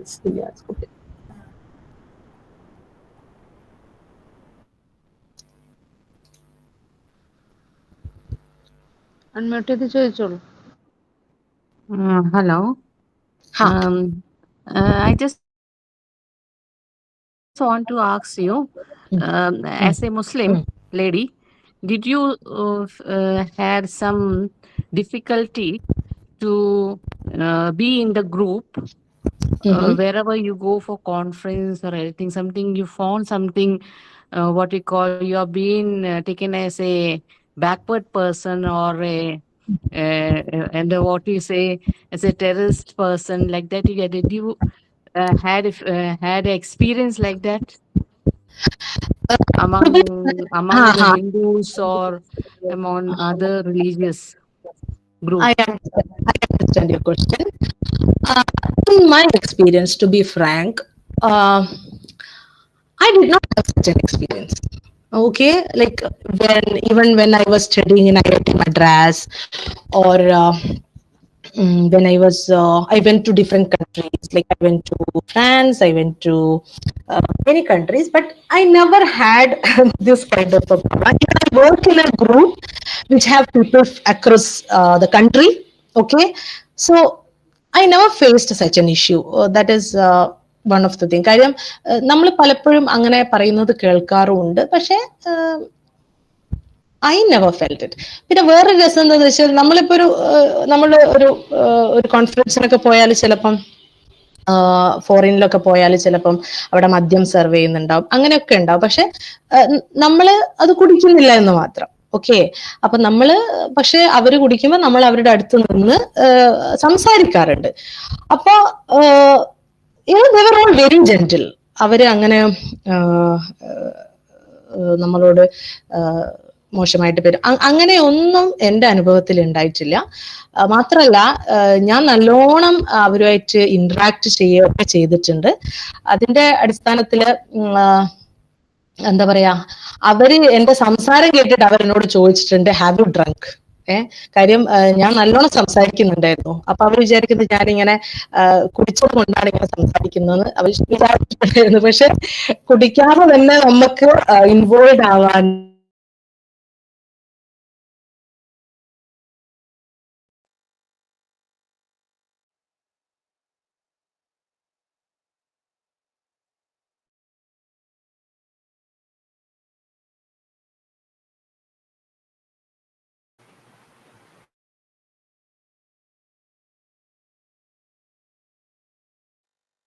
Okay, thank you, madam.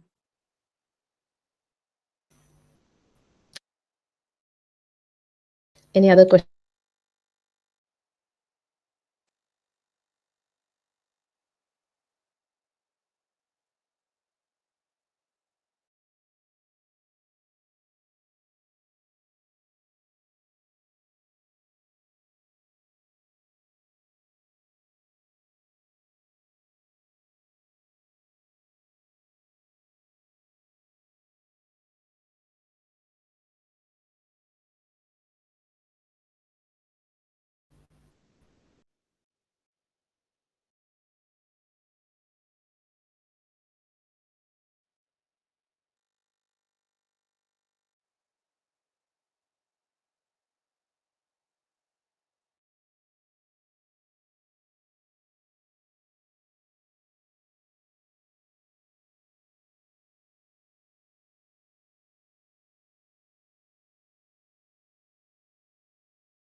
ഇപ്പൊ അൺമ്യൂട്ട് ചെയ്ത് തോന്നുന്നു. ഒരാള് അബ്ദുൽ ലത്തീഫ് ഒരു ക്വസ്റ്റ്യൻ റേസ് ചെയ്തിട്ടുണ്ടല്ലോ. Hello madam. Hello sir. ഓ കേൾക്കാം. മാഡം, പോണ്ടിച്ചേരി യൂണിവേഴ്സിറ്റിയുടെ BEd ഓൺലൈൻ ക്ലാസ് ഉണ്ടല്ലോ, അത് കേരളത്തില് വാലിഡ് ആണോ? അയ്യോ, എനിക്ക് അതിനെ കുറിച്ചുള്ള ഒരു നോളജ് എനിക്കില്ല സത്യം. ഞാൻ വേണമെങ്കിൽ അന്വേഷിച്ച് കണ്ടുപിടിച്ച് പറഞ്ഞുതരാം. അല്ലെങ്കിൽ ഇവിടെ ഈ കൂട്ടത്തില് പോണ്ടിച്ചേരി യൂണിവേഴ്സിറ്റിയുടെ BEdനെ കുറിച്ച് അറിവുള്ള ആരെങ്കിലും ഉണ്ടെങ്കിൽ അവർക്കൊന്ന് ഷെയർ ചെയ്യാൻ പറ്റും തോന്നുന്നു. ആരെങ്കിലും ഉണ്ടെങ്കിൽ ഒന്ന് മെസ്സേജ് അയക്കാം. ക്വസ്റ്റ്യൻ്റെ ആൻസർ അറിയുമെങ്കിൽ ഞാൻ വേണേൽ അന്വേഷിച്ച് പറഞ്ഞുതരാം. അതിനെ കുറിച്ച് എനിക്ക് അറിവില്ല. Sorry sir.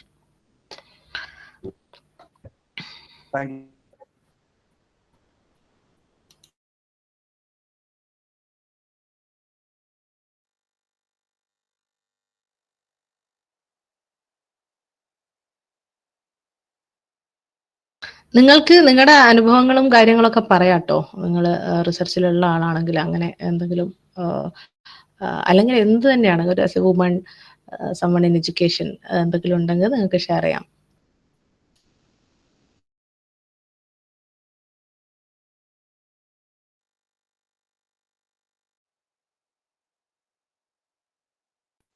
ഈ ഒരു ഇന്ററാക്ഷൻ വളരെ പ്രധാനമാണെന്ന് വിശ്വസിക്കുന്ന ഒരാളാണ് ഞാൻ. കാര്യം അതിലൂടെ നമ്മൾക്ക് ഒരുപാട് സ്കില്ലുകൾ ഡെവലപ്പ് ചെയ്യാൻ പറ്റും എന്നാണ് ഞാൻ മനസ്സിലാക്കുന്നത്. ഞാൻ പല സ്കിൽസും ഡെവലപ്പ് ചെയ്തത് അതിലൂടെ തന്നെയാണ്. അപ്പൊ നമുക്ക് പറയാനുണ്ടെങ്കിലും ഇല്ലെങ്കിലും നമ്മളൊരു ക്വസ്റ്റ്യൻ ഫ്രെയിം ചെയ്യുക, നമ്മൾ അതിലൊന്ന് പാർട്ടിസിപ്പേറ്റ് ചെയ്യുക, ഒരു ടീം വർക്ക് ചെയ്യുക, ഇതിലൂടെ ഇങ്ങനെയുള്ള ഒരു സംഗതി നടന്നാൽ മാത്രമേ നമ്മൾക്ക് ആ ഒരു ലീഡർഷിപ്പ് ക്വാളിറ്റി ഡെവലപ്പ് ചെയ്യുള്ളൂ. അപ്പൊ അതിന് നമ്മളൊരു എഫേർട്ട് ഇട്ടിട്ട് തന്നെ വേണം ചെയ്യാൻ. അപ്പൊ നിങ്ങളിൽ ആരെങ്കിലും മടിച്ചു നിൽക്കുന്നവരൊക്കെ ഉണ്ടെങ്കിൽ ജസ്റ്റ് ഒന്ന് സംസാരിക്കാം. എന്തും ആയിക്കോട്ടെ, നിങ്ങൾക്ക് ഞാൻ സംസാരിച്ചതിനെ ക്രിട്ടിസൈസ് ചെയ്യാം, എന്തും ഓക്കെയാണ്. വളരെ സിമ്പിൾ ആയിട്ടുള്ള അനുഭവങ്ങൾ പറയാം.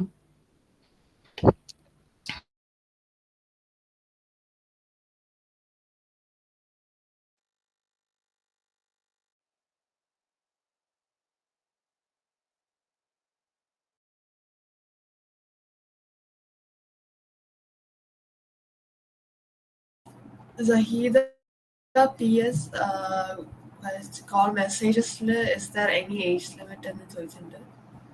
ഏജ് ലിമിറ്റ് എന്തിനാണ് മാഡം ചോദിക്കുന്നത്? എന്തിനുള്ള ഏജ് ലിമിറ്റ് ആണ് ചോദിക്കുന്നത്? ഒന്ന് അൺമ്യൂട്ട് ചെയ്തോ അല്ലെങ്കിൽ മെസ്സേജ് ആയിട്ട് പറയാൻ പറ്റുമോ?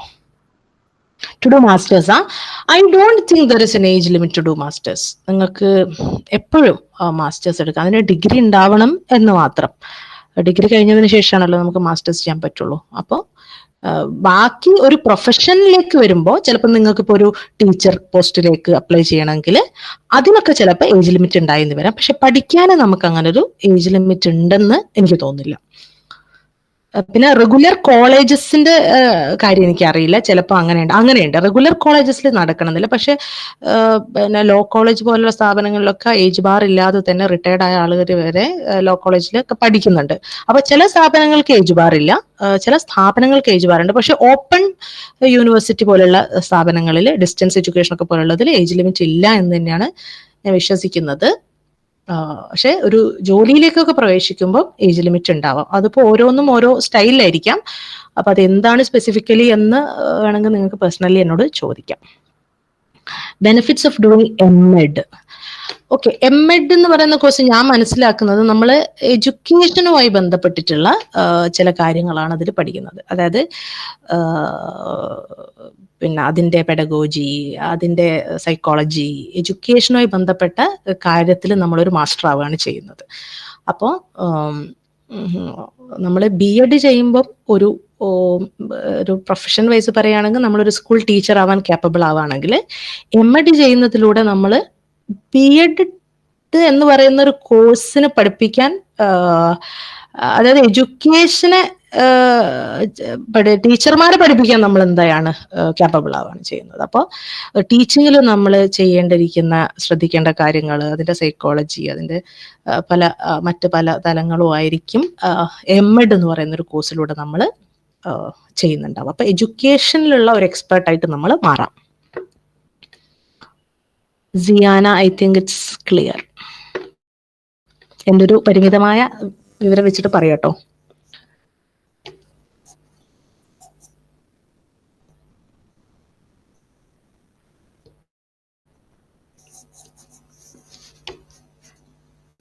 ക്വസ്റ്റ്യൻ അല്ലാതെ നിങ്ങൾ എന്തെങ്കിലും കമന്റ്സ് ഒക്കെ ഞാൻ പ്രതീക്ഷിക്കുന്നുണ്ട് കേട്ടോ. ഒരു ക്വസ്റ്റ്യൻ കൂടെ ഉണ്ട്. Husband and in laws education society interferences. Okay, അതായത് ഞാൻ പറഞ്ഞല്ലോ, ഞാനൊരു സെക്കൻഡ് ജനറേഷൻ ലേണറാണ്. അതായത് എൻ്റെ പാരൻസ് ആയാലും എൻ്റെ ഇൻലോസ് പാരൻസ് ആയാലും, പാരൻസ് രണ്ടുപേരുമില്ല, വാപ്പമാര് വിദ്യാഭ്യാസത്തിലൂടെ ജോലി നേടി പ്രവർത്തിച്ച ആളുകളാണ്. അപ്പൊ അങ്ങനെയുള്ള ഒരു കുടുംബത്തിൽ വന്നു പെട്ടു എന്നുള്ളതിന്റെ പ്രിവിലേജ് എനിക്കുണ്ട്, അത് സംശയമില്ല. At the same time, after a point ഞാൻ മനസ്സിലാക്കിയ റിയാലിറ്റി എന്താന്ന് വെച്ചാല്, നമ്മുടെ വിദ്യാഭ്യാസത്തിനെ കുറിച്ചും നമ്മുടെ കരിയറോ അല്ലെങ്കിൽ നമ്മുടെ പ്രൊഫഷനെ കുറിച്ചും നമ്മൾ തന്നെയാണ് തീരുമാനിക്കുന്നത് കാര്യങ്ങൾ. ഇപ്പം ഒരു മാരേജ് കഴിഞ്ഞാല് അല്ലെങ്കിൽ ഒരു കുട്ടി ഉണ്ടായാല് നമ്മളാണ് തീരുമാനിക്കേണ്ടത്, ഞാനിനി പഠിക്കണോ, ഞാനിനി ജോലിക്ക് പോകണമെന്ന്. അത് ആരും നമ്മുടെ പിന്നാലെ നടക്കണം എന്നില്ല. അങ്ങനെ നടക്കുന്നവരും ഉണ്ട് കേട്ടോ, അങ്ങനെ നടക്കുന്ന പാരൻസ് ഉണ്ട്. എൻ്റെ ഫാമിലി എനിക്ക് എപ്പോഴും സപ്പോർട്ട് സിസ്റ്റം ആയിട്ട് നിന്നിട്ടുണ്ട്, ഓഫ് കോഴ്സ് എപ്പോഴും. അതുകൊണ്ടാണല്ലോ നമുക്ക് ഇത്രയും കാര്യങ്ങൾ ഇതാക്കാനൊക്കെ സാധിക്കുന്നത്. അതേസമയം നമ്മൾ ഐഡിയലായിട്ട് ഇരിക്കാൻ താല്പര്യപ്പെടുന്ന ഒരാളാണെങ്കിൽ നമ്മൾ ഐഡിയലായിട്ട് തന്നെ ഇരിക്കുള്ളൂ. അതിലിപ്പോ എത്ര സപ്പോർട്ടുള്ള ഫാമിലി ആയിട്ടും കാര്യമില്ല. അപ്പോ ഞാൻ മനസ്സിലാക്കുന്നത്, ആഫ്റ്റർ മാരേജോ നമ്മുടെ ഒരു സ്ട്രക്ചറിൽ ഒരു ഇൻലോസിന്റെ ഒരു ഫാമിലിയിലേക്ക് നമ്മൾ വരുമ്പോൾ നമ്മൾ അനുഭവിക്കുന്ന ഒരുപാട് കണ്ടീഷനിങ് ഉണ്ട്. അവിടെ നമ്മൾ നല്ല ഭാര്യയായിരിക്കുന്നതിന്റെ ഭാഗമായിട്ട് നമ്മൾ വീട്ടിലെത്തുന്ന സമയം, അങ്ങനെ തുടങ്ങി നമ്മുടെ കണ്ടീഷനിങ്ങിന്റെ ഇരകളാണല്ലോ നമ്മളെല്ലാവരും. അപ്പൊ അതുമായി ബന്ധപ്പെട്ട ഒരുപാട് സംഗതികളുണ്ട്. പക്ഷെ അതിനെ ബ്രേക്ക് ചെയ്യാൻ നമ്മള് ശ്രമിക്കുമ്പോഴാണ്, അല്ലെങ്കിൽ അതിൽ നമ്മൾ അവയർനെസ് ഉണ്ടാക്കുമ്പോഴാണ് നമുക്കതൊക്കെ മറികടന്ന് മുന്നോട്ട് പോകാൻ സാധിക്കുന്നത്. അപ്പോൾ എൻ്റെ സോഷ്യൽ കണ്ടീഷനിങ് പ്രകാരം ഞാൻ എൻ്റെ ആ ഒരു ആനച്ചങ്ങല പൊട്ടിക്കാൻ എനിക്ക് വലിയ പ്രയാസമുണ്ട്. ഇപ്പോഴും ഞാൻ അതിൽ ഫൈറ്റ് ചെയ്തുകൊണ്ടിരിക്കുന്ന ഒരാളാണ്. ഫുള്ളായി പൊട്ടിച്ചെറിഞ്ഞു ഒന്നും ഞാൻ പറയുന്നില്ല. പക്ഷെ പല കണ്ടീഷനുകളും അത് നമ്മളിപ്പോ ഒരു വീട്ടിൽ എത്തിച്ചേർന്നത് കൊണ്ടാവണം എന്നില്ല. നമ്മുടെ സപ്പോർട്ട് സിസ്റ്റം ഉണ്ടായിട്ടും കാര്യമില്ല. സപ്പോർട്ട് സിസ്റ്റം ഓക്കെ ആണെങ്കിൽ നമുക്ക് പൊട്ടിക്കാൻ കുറച്ചുകൂടെ എളുപ്പമുണ്ട്, അത് ഞാൻ അനുഭവിച്ചിട്ടുണ്ട്. പക്ഷെ ബുദ്ധിമുട്ടുണ്ട്. ഇതൊരു സോഷ്യൽ പ്രോബ്ലം ആണ്, ഇതൊരു ഫാമിലി പ്രോബ്ലത്തിന്. ഓക്കെ, ഫാമിലിയാണ് എല്ലാത്തിന്റെയും തുടക്കം, പക്ഷെ ഫാമിലി പോലും കണ്ടീഷൻഡ് ആവുന്നത് ഒരു സോഷ്യൽ കണ്ടീഷനിങ്ങിന്റെ ഭാഗമായിട്ടാണ്. അപ്പൊ ആ ഒരു സോഷ്യൽ കണ്ടീഷനിങ്ങിനോടാണ് നമ്മൾ എന്ത് ചെയ്യുന്നത്, പലപ്പോഴും മല്ലടിച്ചുകൊണ്ടിരിക്കുന്നത്. അപ്പോ സപ്പോർട്ട് ഉണ്ടായിരുന്നു. പക്ഷെ ഞാൻ പറഞ്ഞല്ലോ, എന്ത് സപ്പോർട്ട് ഉണ്ടെങ്കിലും നമ്മൾ ഐഡിയലായിട്ടിരിക്കാൻ, നമ്മൾ ഒന്നും ചെയ്യാതിരിക്കാൻ തീരുമാനിക്കുകയാണെങ്കിൽ നമുക്കൊന്നും ചെയ്യാൻ പറ്റില്ല. നമ്മൾ തന്നെയാണ് ആദ്യത്തെ സ്റ്റെപ്പ് എടുക്കേണ്ട ആള്, എങ്കിൽ കാര്യം നടക്കും. I think that's clear, Niloufar.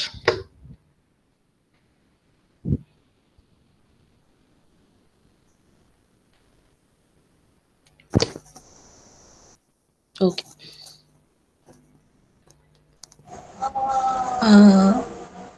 Gender റോൾസിന്റെ കുറിച്ച് എന്താ പറയാനുള്ള? ജെൻഡർ റോൾസ്, ഞാൻ പറഞ്ഞല്ലോ, ഞാൻ വലിയൊരു ആനച്ചങ്ങലയാണ് എനിക്ക് ജെൻഡർ റോൾസ് ഇപ്പോഴും. അപ്പൊ നീ ഉദ്ദേശിക്കുന്ന ഒന്ന് ഡീറ്റെയിൽ ആയിട്ട് അതൊക്കെ ഒന്ന് പറയാൻ പറ്റുമോ? എനിക്ക് ജെൻഡർ റോൾസ് മാത്രം പറഞ്ഞപ്പോൾ ചില കൺഫ്യൂഷൻസ് ഉണ്ട്. എന്തൊരു ആസ്പെക്ട്സ് നീ ഒന്ന് ഡീറ്റെയിൽ ചെയ്യോ? അതായത് ജെൻഡർ റോൾസ് ഞാൻ വിചാരിക്കും ഒരു സ്ത്രീക്ക് ബേസിക്കലി ഒരു ഫാമിലി എന്നുള്ള ഉത്തരവാദിത്വം അതിൽ പല പോയിന്റ്സും ഉണ്ട്. അങ്ങനെ ഇതിങ്ങനെ ബാലൻസ് ചെയ്യാന്നുള്ള സംഗതിയാണ്.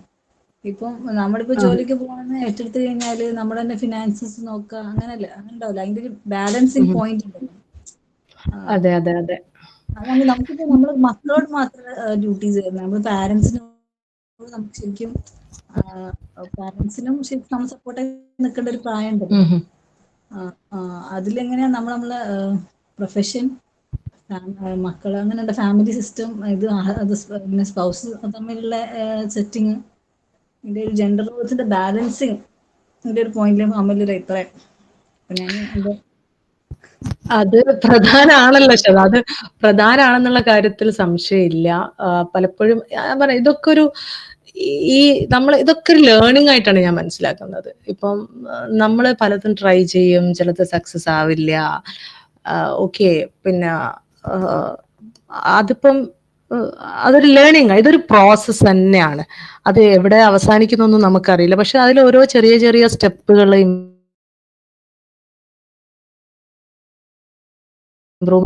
ഇപ്പം നമ്മള് ജെൻഡർ നമ്മുടെ പ്രീവിയസ് ജനറേഷൻ ഒരു ജെൻഡർ നോളജ് ഇല്ലാത്ത, ജെൻഡർ ജെൻഡർ റോൾസ് തീരെ അവെയർ അല്ലാത്തൊരു സൊസൈറ്റി ആയിരുന്നു. അപ്പൊ നമ്മൾ അത് എക്സ്പെരിമെന്റ് ചെയ്യാൻ നോക്കുന്നു നമ്മുടെ ജനറേഷൻ. അപ്പം നമ്മുടെ നെക്സ്റ്റ് ജനറേഷൻ, ഫോർ എക്സാമ്പിൾ നമ്മുടെ കുട്ടികൾക്ക് they become more familiar to it. So path become easy for dum.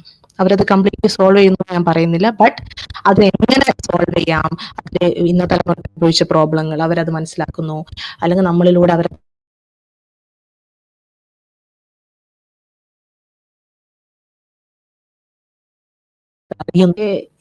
ഒരു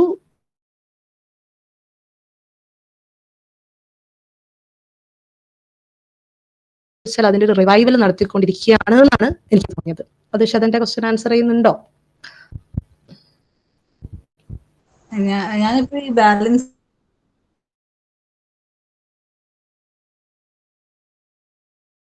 മാമാന്റെ ഉമ്മാനെ കുറിച്ച് അല്ലെങ്കിൽ പറഞ്ഞു കേൾക്കാം. അതായത് മാമാന്റെ ഉമ്മ ഖുറാൻ ക്ലാസ് നടത്തിയിരുന്നു, പിന്നെ ഈ മദ്രസയിൽ പോകുന്ന അങ്ങനെ വൈക്ക് പോകുന്ന കുട്ടികൾക്കൊക്കെ കഞ്ഞിക്ക് വെച്ച് കൊടുക്കായിരുന്നു. ഞാൻ വിചാരിക്കും ഷീസ് ഡൂയിങ് സംതിങ് ഗ്രേറ്റ്. അങ്ങനെ ഒരു ഭാഗത്ത് ഖുറാൻ, ഒരു ഭാഗത്ത് അന്ന് നെല്ലൂത്തി അരി വെച്ചിട്ട് കഞ്ഞിയാണ്. അതെ അതെ അതെ അതെ അതെ അതെ അതെ അതാ ഞാൻ പറഞ്ഞത്. നമ്മള്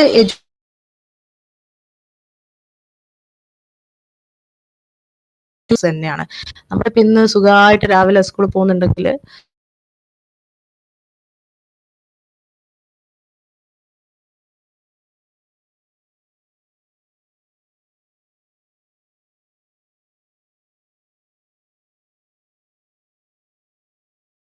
ഒരു വുമൺ സ്റ്റുഡന്റിനെ കിട്ടിയ വുമൺ സ്റ്റുഡന്റ് നാട് നീളെ നടന്ന്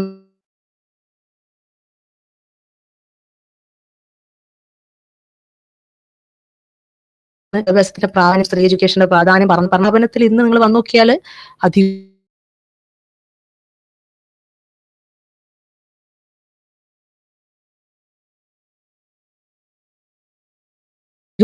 സ്ട്രഗിളിലൂടെയാണ് കടന്നു പോകുന്നത്. നമ്മളെല്ലാം മറ്റു ജനറേഷനോട് നന്ദി ഉള്ളവർ തന്നെയാണ് ആ ഒരു കാര്യത്തിൽ. ഞാനൊന്ന് ഇടപെടട്ടെ. അതില് കറക്റ്റാണ്. നമ്മളെ സോഷ്യൽ കണ്ടീഷനിങ്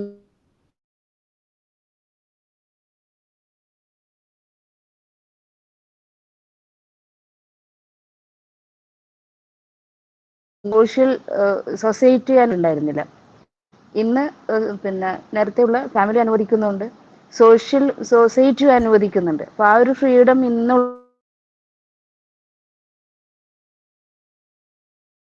ആ ഒരു ചേഞ്ചസ് നന്നായിട്ട് വരുന്നുണ്ട്. അപ്പം കുറച്ച് ആ രീതിയിലുള്ള മാറ്റങ്ങൾ അപ്പൊ ഇന്ന് അനുഭവിക്കുമ്പോൾ അതിനേക്കാൾ അപ്പുറത്തേക്കാണ് ഇന്നുള്ള ആളുകൾ ആഗ്രഹിക്കുന്നത്. അതിങ്ങനെ ജനറേഷൻ ചേഞ്ച് ചെയ്യുന്നതിനനുസരിച്ച് മാറുന്നുണ്ട്. ആ ജനറേഷൻ ഗ്യാപ്പിന്റെ ഒരു അന്തരം കുറഞ്ഞു വരികയാണ് ഇപ്പോൾ. അതെ അതെ. 3-2 years ഡിഫറൻസ് ആയി ഇപ്പോൾ ഉള്ളൂ. നേരത്തെ നമ്മൾ 5 years ഒക്കെ കഴിഞ്ഞു വന്നു. അതിപ്പോ വളരെ കുറഞ്ഞു വന്നു.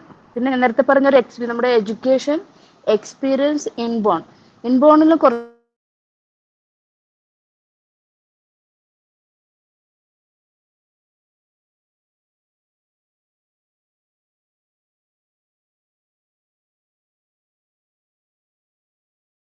നമുക്ക് ബൈ അൺഎക്സ്പെക്റ്റഡ് ആയിട്ട് ചില ഡിസിഷൻ ടേക്കിങ്ങിൽ പ്രസൻസ് പിന്നെ നമുക്ക് എടുക്കാൻ പറ്റുന്നത് ആ ഒരു ഇൻബോൺ ടാലന്റ് നമ്മളിൽ നിന്ന് കിട്ടുന്നതുകൊണ്ടാണ്. നേരത്തെ ഒരാൾ ചോദിച്ചല്ലോ, ലേണിങ്സ് മാത്രമല്ല ചില ടാലന്റ് കൂടിയാണ് നമ്മൾ ഓരോ ചില സിറ്റുവേഷൻ ഓവർകം ചെയ്യാൻ നമ്മൾ എടുക്കുന്നത്. ഇപ്പോൾ ഫാമിലി, നമ്മുടെ മക്കള്, നമ്മുടെ ഉമ്മമാര്,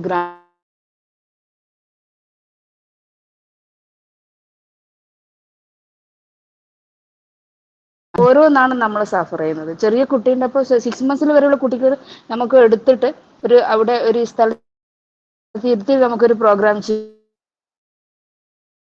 പറ്റും. അപ്പോൾ 1 year ആകുമ്പോഴത്തേക്ക് അത് നടക്കും. അപ്പോൾ നമുക്ക് കുറച്ചും കൂടി ഇടങ്ങാറായി. നമുക്ക് വലുതായി ഞങ്ങൾ ശരിക്കും ഒരു 18 years ആയിക്കഴിഞ്ഞാൽ അവർ മെച്ചുവർഡ് ആയില്ല നമുക്ക് പോകുന്നത്. പക്ഷെ അന്ന് നമുക്ക് വേറെ തരത്തിലുള്ള സ്ട്രഗിൾ ആണ്. ഓക്കെ ഓക്കെ, അതെ അതെ, അതൊരു നൈസ് കമന്റ് ആണ്. ശതനക്കും കൂടെ ഒരു കാര്യം പറഞ്ഞു തന്നിട്ടുണ്ട് അവർ. അത് നമ്മളെ ചില ടാലന്റ്സ്, ഇപ്പൊ ഒരു പ്രോബ്ലം സോൾവിങ്ങിനുള്ള ചില ടാലന്റ് ഉണ്ടല്ലോ, അപ്പൊ അത് ചിലത് ഇൻബോൺ ആയിട്ടുണ്ടായിരിക്കാം, ചിലത് അത് പറഞ്ഞത് നമ്മളൊരു ലീഡർഷിപ്പ് എന്നുള്ളത് പ്രധാനമാണ്. നമ്മളിപ്പോ ലീഡർ എന്ന് പറയുമ്പോൾ ഒരു രാജ്യം ഭരിക്കുന്ന ആള് മാത്രമല്ല ലീഡർ, നമ്മൾ ഓരോരുത്തരും ഓരോ ലീഡേഴ്സ് ആണെന്നാണ് ഞാൻ പറയുന്നത്. അപ്പൊ ആ സ്കിൽസ് നമുക്ക് ഉണ്ടെങ്കിൽ നമുക്കത് ഏതൊരു പ്രോബ്ലം സോൾവിങ് സിറ്റുവേഷനിൽ അപ്ലൈ ചെയ്യാൻ പറ്റും. അപ്പോൾ അതൊരു സോഫ്റ്റ് സ്കില്ലാണ്, അത് നമുക്ക് ഡെവലപ്പ് ചെയ്ത്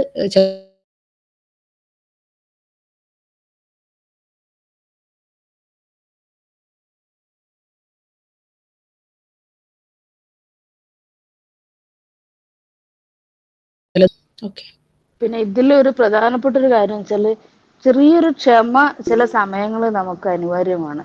അവിടെയാണ് ന്യൂ ജനറേഷനിൽ പല പാളിച്ചകൾ സംഭവിച്ചു പോകുന്നത്. കുറച്ചൊരു ക്ഷമ ചില സമയത്ത് നമുക്ക് ആവശ്യമുണ്ടാവും. അത് നമ്മുടെ ഈ ഒരു കുറെ ചങ്ങലകൾ നമ്മുടെ സോഷ്യൽ കണ്ടീഷനിങ് ഉള്ളത് കൊണ്ട് ചെറിയൊരു ക്ഷമ നമുക്ക് ആവശ്യം വേണ്ടി വരും. അതെ അതെ. അബ്ദുറഹ്മാൻ തലപ്പിൽ ഫാദർ ആണ് കേട്ടോ. ഇപ്പൊ കൺമ്യൂട്ട് ചെയ്യാം. അസ്സലാമലൈക്കും. വലൈക്കും സ്ലാം. കേൾക്കുന്നുണ്ടോ? ഓ ഉണ്ട്, ക്ലിയറാ. ഈ ചർച്ചയില് എനിക്കൊരു ഇടം ആവശ്യമുണ്ടെന്ന് തോന്നിയിട്ട് വിളിക്കണ. ഓക്കെ, ഒന്നുമില്ല, പിന്നെ എന്റെ കൂടെ കുറെ ആൾക്കാരുണ്ടല്ലോ, അവർക്ക് ഒരു പക്ഷേ നമ്മള് പിന്തുടരുന്ന റൂട്ട് ഒരു പക്ഷെ ഉപകാരപ്പെടുമായിരിക്കും. അതുകൊണ്ട് പറയാണ്. ഞാനിത് എന്നെ മനസ്സിലായിനോ? ഞാൻ അമലിന്റെ ഫാദറാണ്. ഞാൻ പറഞ്ഞിട്ടുണ്ട്. കേൾക്കുന്നുണ്ട്, പറഞ്ഞോളി. പറയാൻ കാരണം, പിന്നെ ഈ പഠനത്തിൽ കുട്ടികൾക്കുള്ള സ്വാതന്ത്ര്യം അനുവദിക്കുക എന്നുള്ളത് നമ്മൾ പോളിസി തന്നെയാക്കി എടുത്ത. ആരെയും നമ്മൾ വിചാരിച്ച റൂട്ടിലേക്കല്ല വിട്ടത്, അവരെന്താണോ ഉദ്ദേശിച്ചത് അതിലേക്കാണ് വിട്ടത്. അപ്പൊ അത് വളരെ പ്രധാനപ്പെട്ട ഒരു സംഗതിയാണ്. അപ്പോൾ എതിലാണോ നമ്മളെ കുട്ടികൾക്ക് താല്പര്യം അതിലേക്ക് അവരെ വിടുക എന്നുള്ള ഒരു വലിയൊരു സ്റ്റെപ്പാണ്. അപ്പൊ കുട്ടികളുടെ താല്പര്യങ്ങള് നമ്മൾ കണ്ടറിയണം.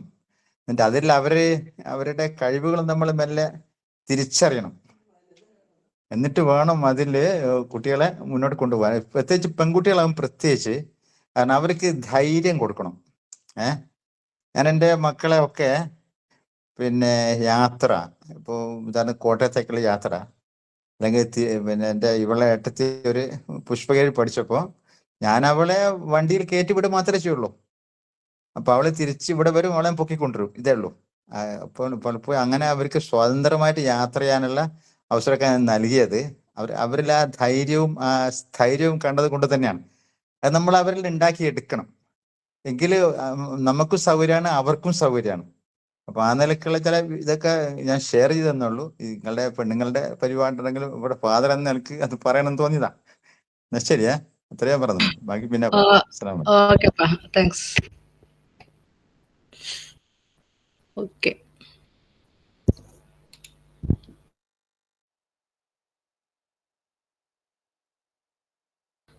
ടൈം ആയിട്ടുണ്ട് ഓർഗനൈസേഴ്സിന് ഡിസൈഡ് ചെയ്യാം.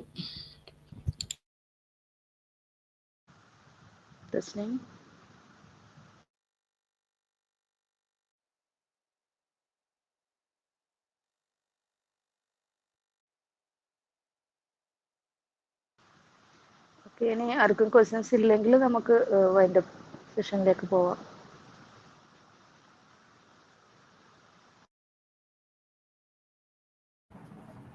സമയം കുറവായതുകൊണ്ട് ക്ലോസിംഗ് റിമാർക്സും വോട്ട് ഓഫ് താങ്ക്സിലോട്ട് കയറാണ്. On behalf of Wings Empowerment Cell, I extend our heartfelt thanks to Ms. Amal Abdul Rahman for such an enriching session. We deeply appreciate your time, insights, and the inspiration you imparted to all of us today. To conclude our program, I now invite Ms. Tasneem, the convener of Wings State Empowerment Cell, to deliver the vote of thanks.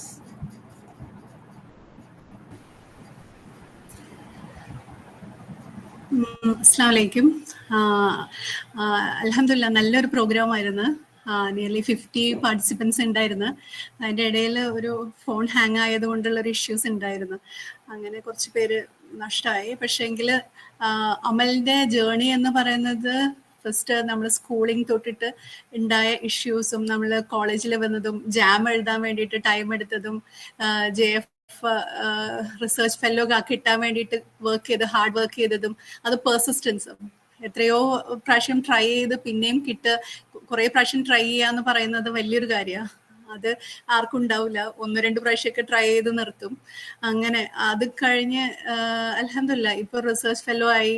പിന്നെ Lindo ഇതിൽ പോവാൻ കിട്ടി. അതൊക്കെ വലിയൊരു അനുഗ്രഹമാണ്. ആ ജാമിലൊക്കെ എഴുതി ഇത്രയും പ്രാവശ്യം ട്രൈ ചെയ്തതിന്റെ ഒരു റിസൾട്ട് ആയിരിക്കും ഈ ലിൻഡോ ഈ അലുമിനി ആയിട്ട് പോവാൻ കഴിഞ്ഞത്.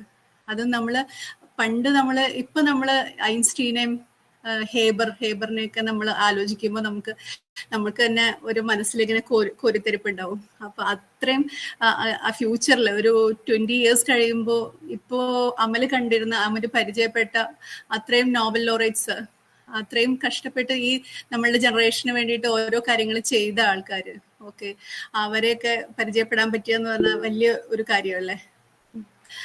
ഓക്കെ, അത് വലിയൊരു കാര്യമാണ്. അപ്പൊ അതിലേക്ക് എങ്ങനെ എത്തി എന്നുള്ളത് നമ്മൾ പഠിക്കേണ്ട ഒരു കാര്യമാണ്. അത് ഇന്ന് നമുക്ക് പഠിക്കാൻ സമയം കിട്ടി. ഇങ്ങനെ ഇതിനെ പറ്റിയ ഇത്രയും നന്നായിട്ട് അത് മാത്രമല്ല, ഈ ആനയുടെ കഥ എന്ന് പറയുന്നത് എല്ലാവർക്കും ഉള്ളൊരു പാഠമാണ്. സ്ത്രീകൾക്ക് എല്ലാവർക്കും ഉള്ളൊരു പാഠമാണ്. എത്ര പ്രാവശ്യം നമ്മൾ ട്രൈ ചെയ്യണം എന്നുള്ളതും നമ്മളെങ്ങനെ നമ്മളുടെ ഒരു ഒന്നുമില്ല എന്നുള്ള അതിലേക്ക് തിരിഞ്ഞു കുറേ പേരും അങ്ങനെ ആയി പോകുന്നതിന് കാരണം എന്താന്നുള്ളത് ഈ ആനയുടെ കഥ നമ്മളെ പഠിപ്പിക്കുന്നുണ്ട്. ഓക്കെ, പിന്നെ അതുപോലെ അമലിന്റെ സ്പീച്ചിൽ എനിക്ക് ഏറ്റവും കൂടുതൽ ഇഷ്ടം തോന്നിയത് അതെല്ലാവരും ഇങ്ങനെ ടൈപ്പ് ഓഫ് എങ്ങനെയാ നമുക്ക് കിട്ടുന്ന നമ്മൾ ഏത് സ്ഥലത്ത് ജനിച്ച്, ഏത് വർഷം, ഏത് കാലത്ത് ജനിച്ച്, ആർക്ക് പാരൻസ് ആരാണ്, അങ്ങനത്തതും പിന്നെ നമ്മൾ അക്വയർ ചെയ്യുന്ന നമുക്ക് കിട്ടുന്ന ബെനിഫിറ്റ്സും അതിനെ പറ്റിയിട്ട് നമ്മൾ എത്രത്തോളം അൽഹംദുലില്ലാ നമ്മൾ പറയണം എന്നുള്ളതും അത് നമ്മളുടെ ബെനിഫിറ്റ്സ് ആണെന്ന് നമ്മൾ മനസ്സിലാക്കണം എന്നുള്ളതും അമലിന്റെ ഈ സ്പീച്ചിൽ അത് നമ്മൾ പലരും കേൾക്കുന്നത് കുറവാ. എവിടെയെങ്കിലും ഒരു അച്ചീവ്മെന്റ് കിട്ടിക്കഴിയുമ്പോൾ അത് നമ്മളുടെ ഹാർഡ് വർക്ക് മാത്രമാണെന്നുള്ള ഒരു രൂപത്തിലേക്കാണ് പലപ്പോഴും നമ്മൾ കേൾക്കാറ്. അതിൽ നിന്ന് വളരെ വ്യത്യാസമായി നമ്മളുടെ തന്നെ നമുക്ക് കിട്ടിയ ഇതെ പറ്റി നമ്മൾ ഒന്നും കൂടി ആലോചിക്കാനുള്ള ഒരു തോട്ട് പ്രൊവോക്കിംഗ് ആയിട്ടുള്ള സ്പീച്ചും കൂടിയായിരുന്നു. ഓക്കെ, അത് ഇത്രയും നല്ല സ്പീച്ച് ഇത്രയും നേരം 1.5 മണിക്കൂറോളം നമുക്ക് വേണ്ടി ചെലവഴിച്ച അമലിനും, പിന്നെ അമലിന്റെ ഫാദർ അബ്ദുറഹ്മാൻ സാറ് പറഞ്ഞ പോലെ അതും നമുക്ക് വേണ്ടിയിട്ടുള്ള ഒരു പാഠമാണ്. എങ്ങനെ നമ്മളെ കുട്ടികളെ സാറിനും പിന്നെ നമ്മളുടെ ഈ വിങ്സിന്റെ ഈ ഗ്രൂപ്പിലേക്ക് ഈ മീറ്റിംഗിൽ വന്ന എല്ലാവർക്കും, ഓക്കെ, അതിന് പിന്നിലും കുറേ പേരുണ്ട്, വിങ്സിന്റെ പിന്നിലും. ഓക്കെ, അവർക്കൊക്കെ വേണ്ടിയിട്ട് ഞാൻ നന്ദി പറയാണ്. വിങ്സിന്റെ പിന്നിലെന്ന് വെച്ചാൽ വിങ്സിന്റെ പ്രസിഡന്റ് മെഹനാസ്, പിന്നെ സെക്രട്ടറി റെജീന മാം, പിന്നെ ട്രഷറർ സെറീന, പിന്നെ അതുപോലെ വിങ്സ് എംപവർമെന്റ് സെല്ലിന്റെ സുബൈദ UV, ഡോക്ടർ സുഹ്റ, അവരെ നിങ്ങൾ പരിചയപ്പെട്ടിട്ടുണ്ട്. ഇപ്പോൾ അവരുടെയൊക്കെ എഫേർട്ട് കാരണം കൊണ്ടാണ് നമുക്ക് ഈ പ്രോഗ്രാം നടത്താൻ പറ്റിയത്. അപ്പൊ ഇനിയും അമലിനെ കൊണ്ട് ഇതേപോലെ കുറേം കൂടി പ്രോഗ്രാംസ് ഉണ്ടാക്കലും കുറെ പേരെയും ഇൻസ്പയർ ചെയ്യാനും അമലിന് കഴിയട്ടെ എന്ന് ആശംസിക്കുകയും ചെയ്യുന്നു. ഓക്കെ, പിന്നെ വേറെ ഒരു ടീമും കൂടി ഉണ്ട്, PR വർക്കുള്ള ടീം. അപ്പൊ നദയും അവരെയും കൂടി ഞാൻ ഇതിലേക്ക് നന്ദി പറയുകയാണ്. എല്ലാവരുടെയും കൂടി ഒരു കൊളാബറേറ്റീവ് എഫേർട്ടാണ്. അപ്പൊ ഇതിൽ നിന്ന് കുറെ പേര് പഠിച്ചിട്ടുണ്ട്. ഇതിന് അറ്റൻഡ് ചെയ്ത് കുറെ പേരുണ്ട്, ഒരു 50ഓളം പേര് അറ്റൻഡ് ചെയ്ത്. അവർക്കും ഞാൻ നന്ദി പറയുകയാണ് വിങ്സിന്റെ പേരിൽ. Okay, thank you Amal. Thanks a lot. കൂട്ടത്തിൽ ഞാനൊരു താങ്ക്സ് പറയട്ടെ. ഞാൻ ഈ പ്രസന്റേഷൻ ഉണ്ടാക്കിയ സ്വന്തമായിട്ടല്ല, എൻ്റെ ഒരു കുറച്ച് ഫ്രണ്ട്സിനോടൊക്കെ അഭിപ്രായങ്ങളൊക്കെ ചോദിച്ചിട്ടാണ് ഞാൻ ഈ പ്രസന്റേഷൻ ഉണ്ടാക്കിയത്. അതിൽ സന, സുമയ, ജസീല, എൻ്റെ ഹസ്ബൻഡ് ജാവേദ്, അപ്പം ഇവർക്ക് എല്ലാവർക്കും ഞാൻ കൂട്ടത്തിൽ നന്ദി പറയാണ്. പൊളിറ്റിക്കലി സോഷ്യലി കറക്റ്റ് ആയിട്ട് അവതരിപ്പിക്കണമെന്ന് താല്പര്യം ഉണ്ടായിരുന്നു. അതിന്റെ പുറത്താണ് പ്രിവിലേജെ കുറിച്ച് പറഞ്ഞതൊക്കെ അവരെനിക്ക് തന്ന വിവരങ്ങളാണ്. അപ്പം അതൊക്കെ ഇമ്പോർട്ടന്റ് ആണെന്ന് മനസ്സിലാക്കുന്നത് അവർക്കും ഞാൻ താങ്ക്സ് പറയുന്ന കൂട്ടത്തിൽ.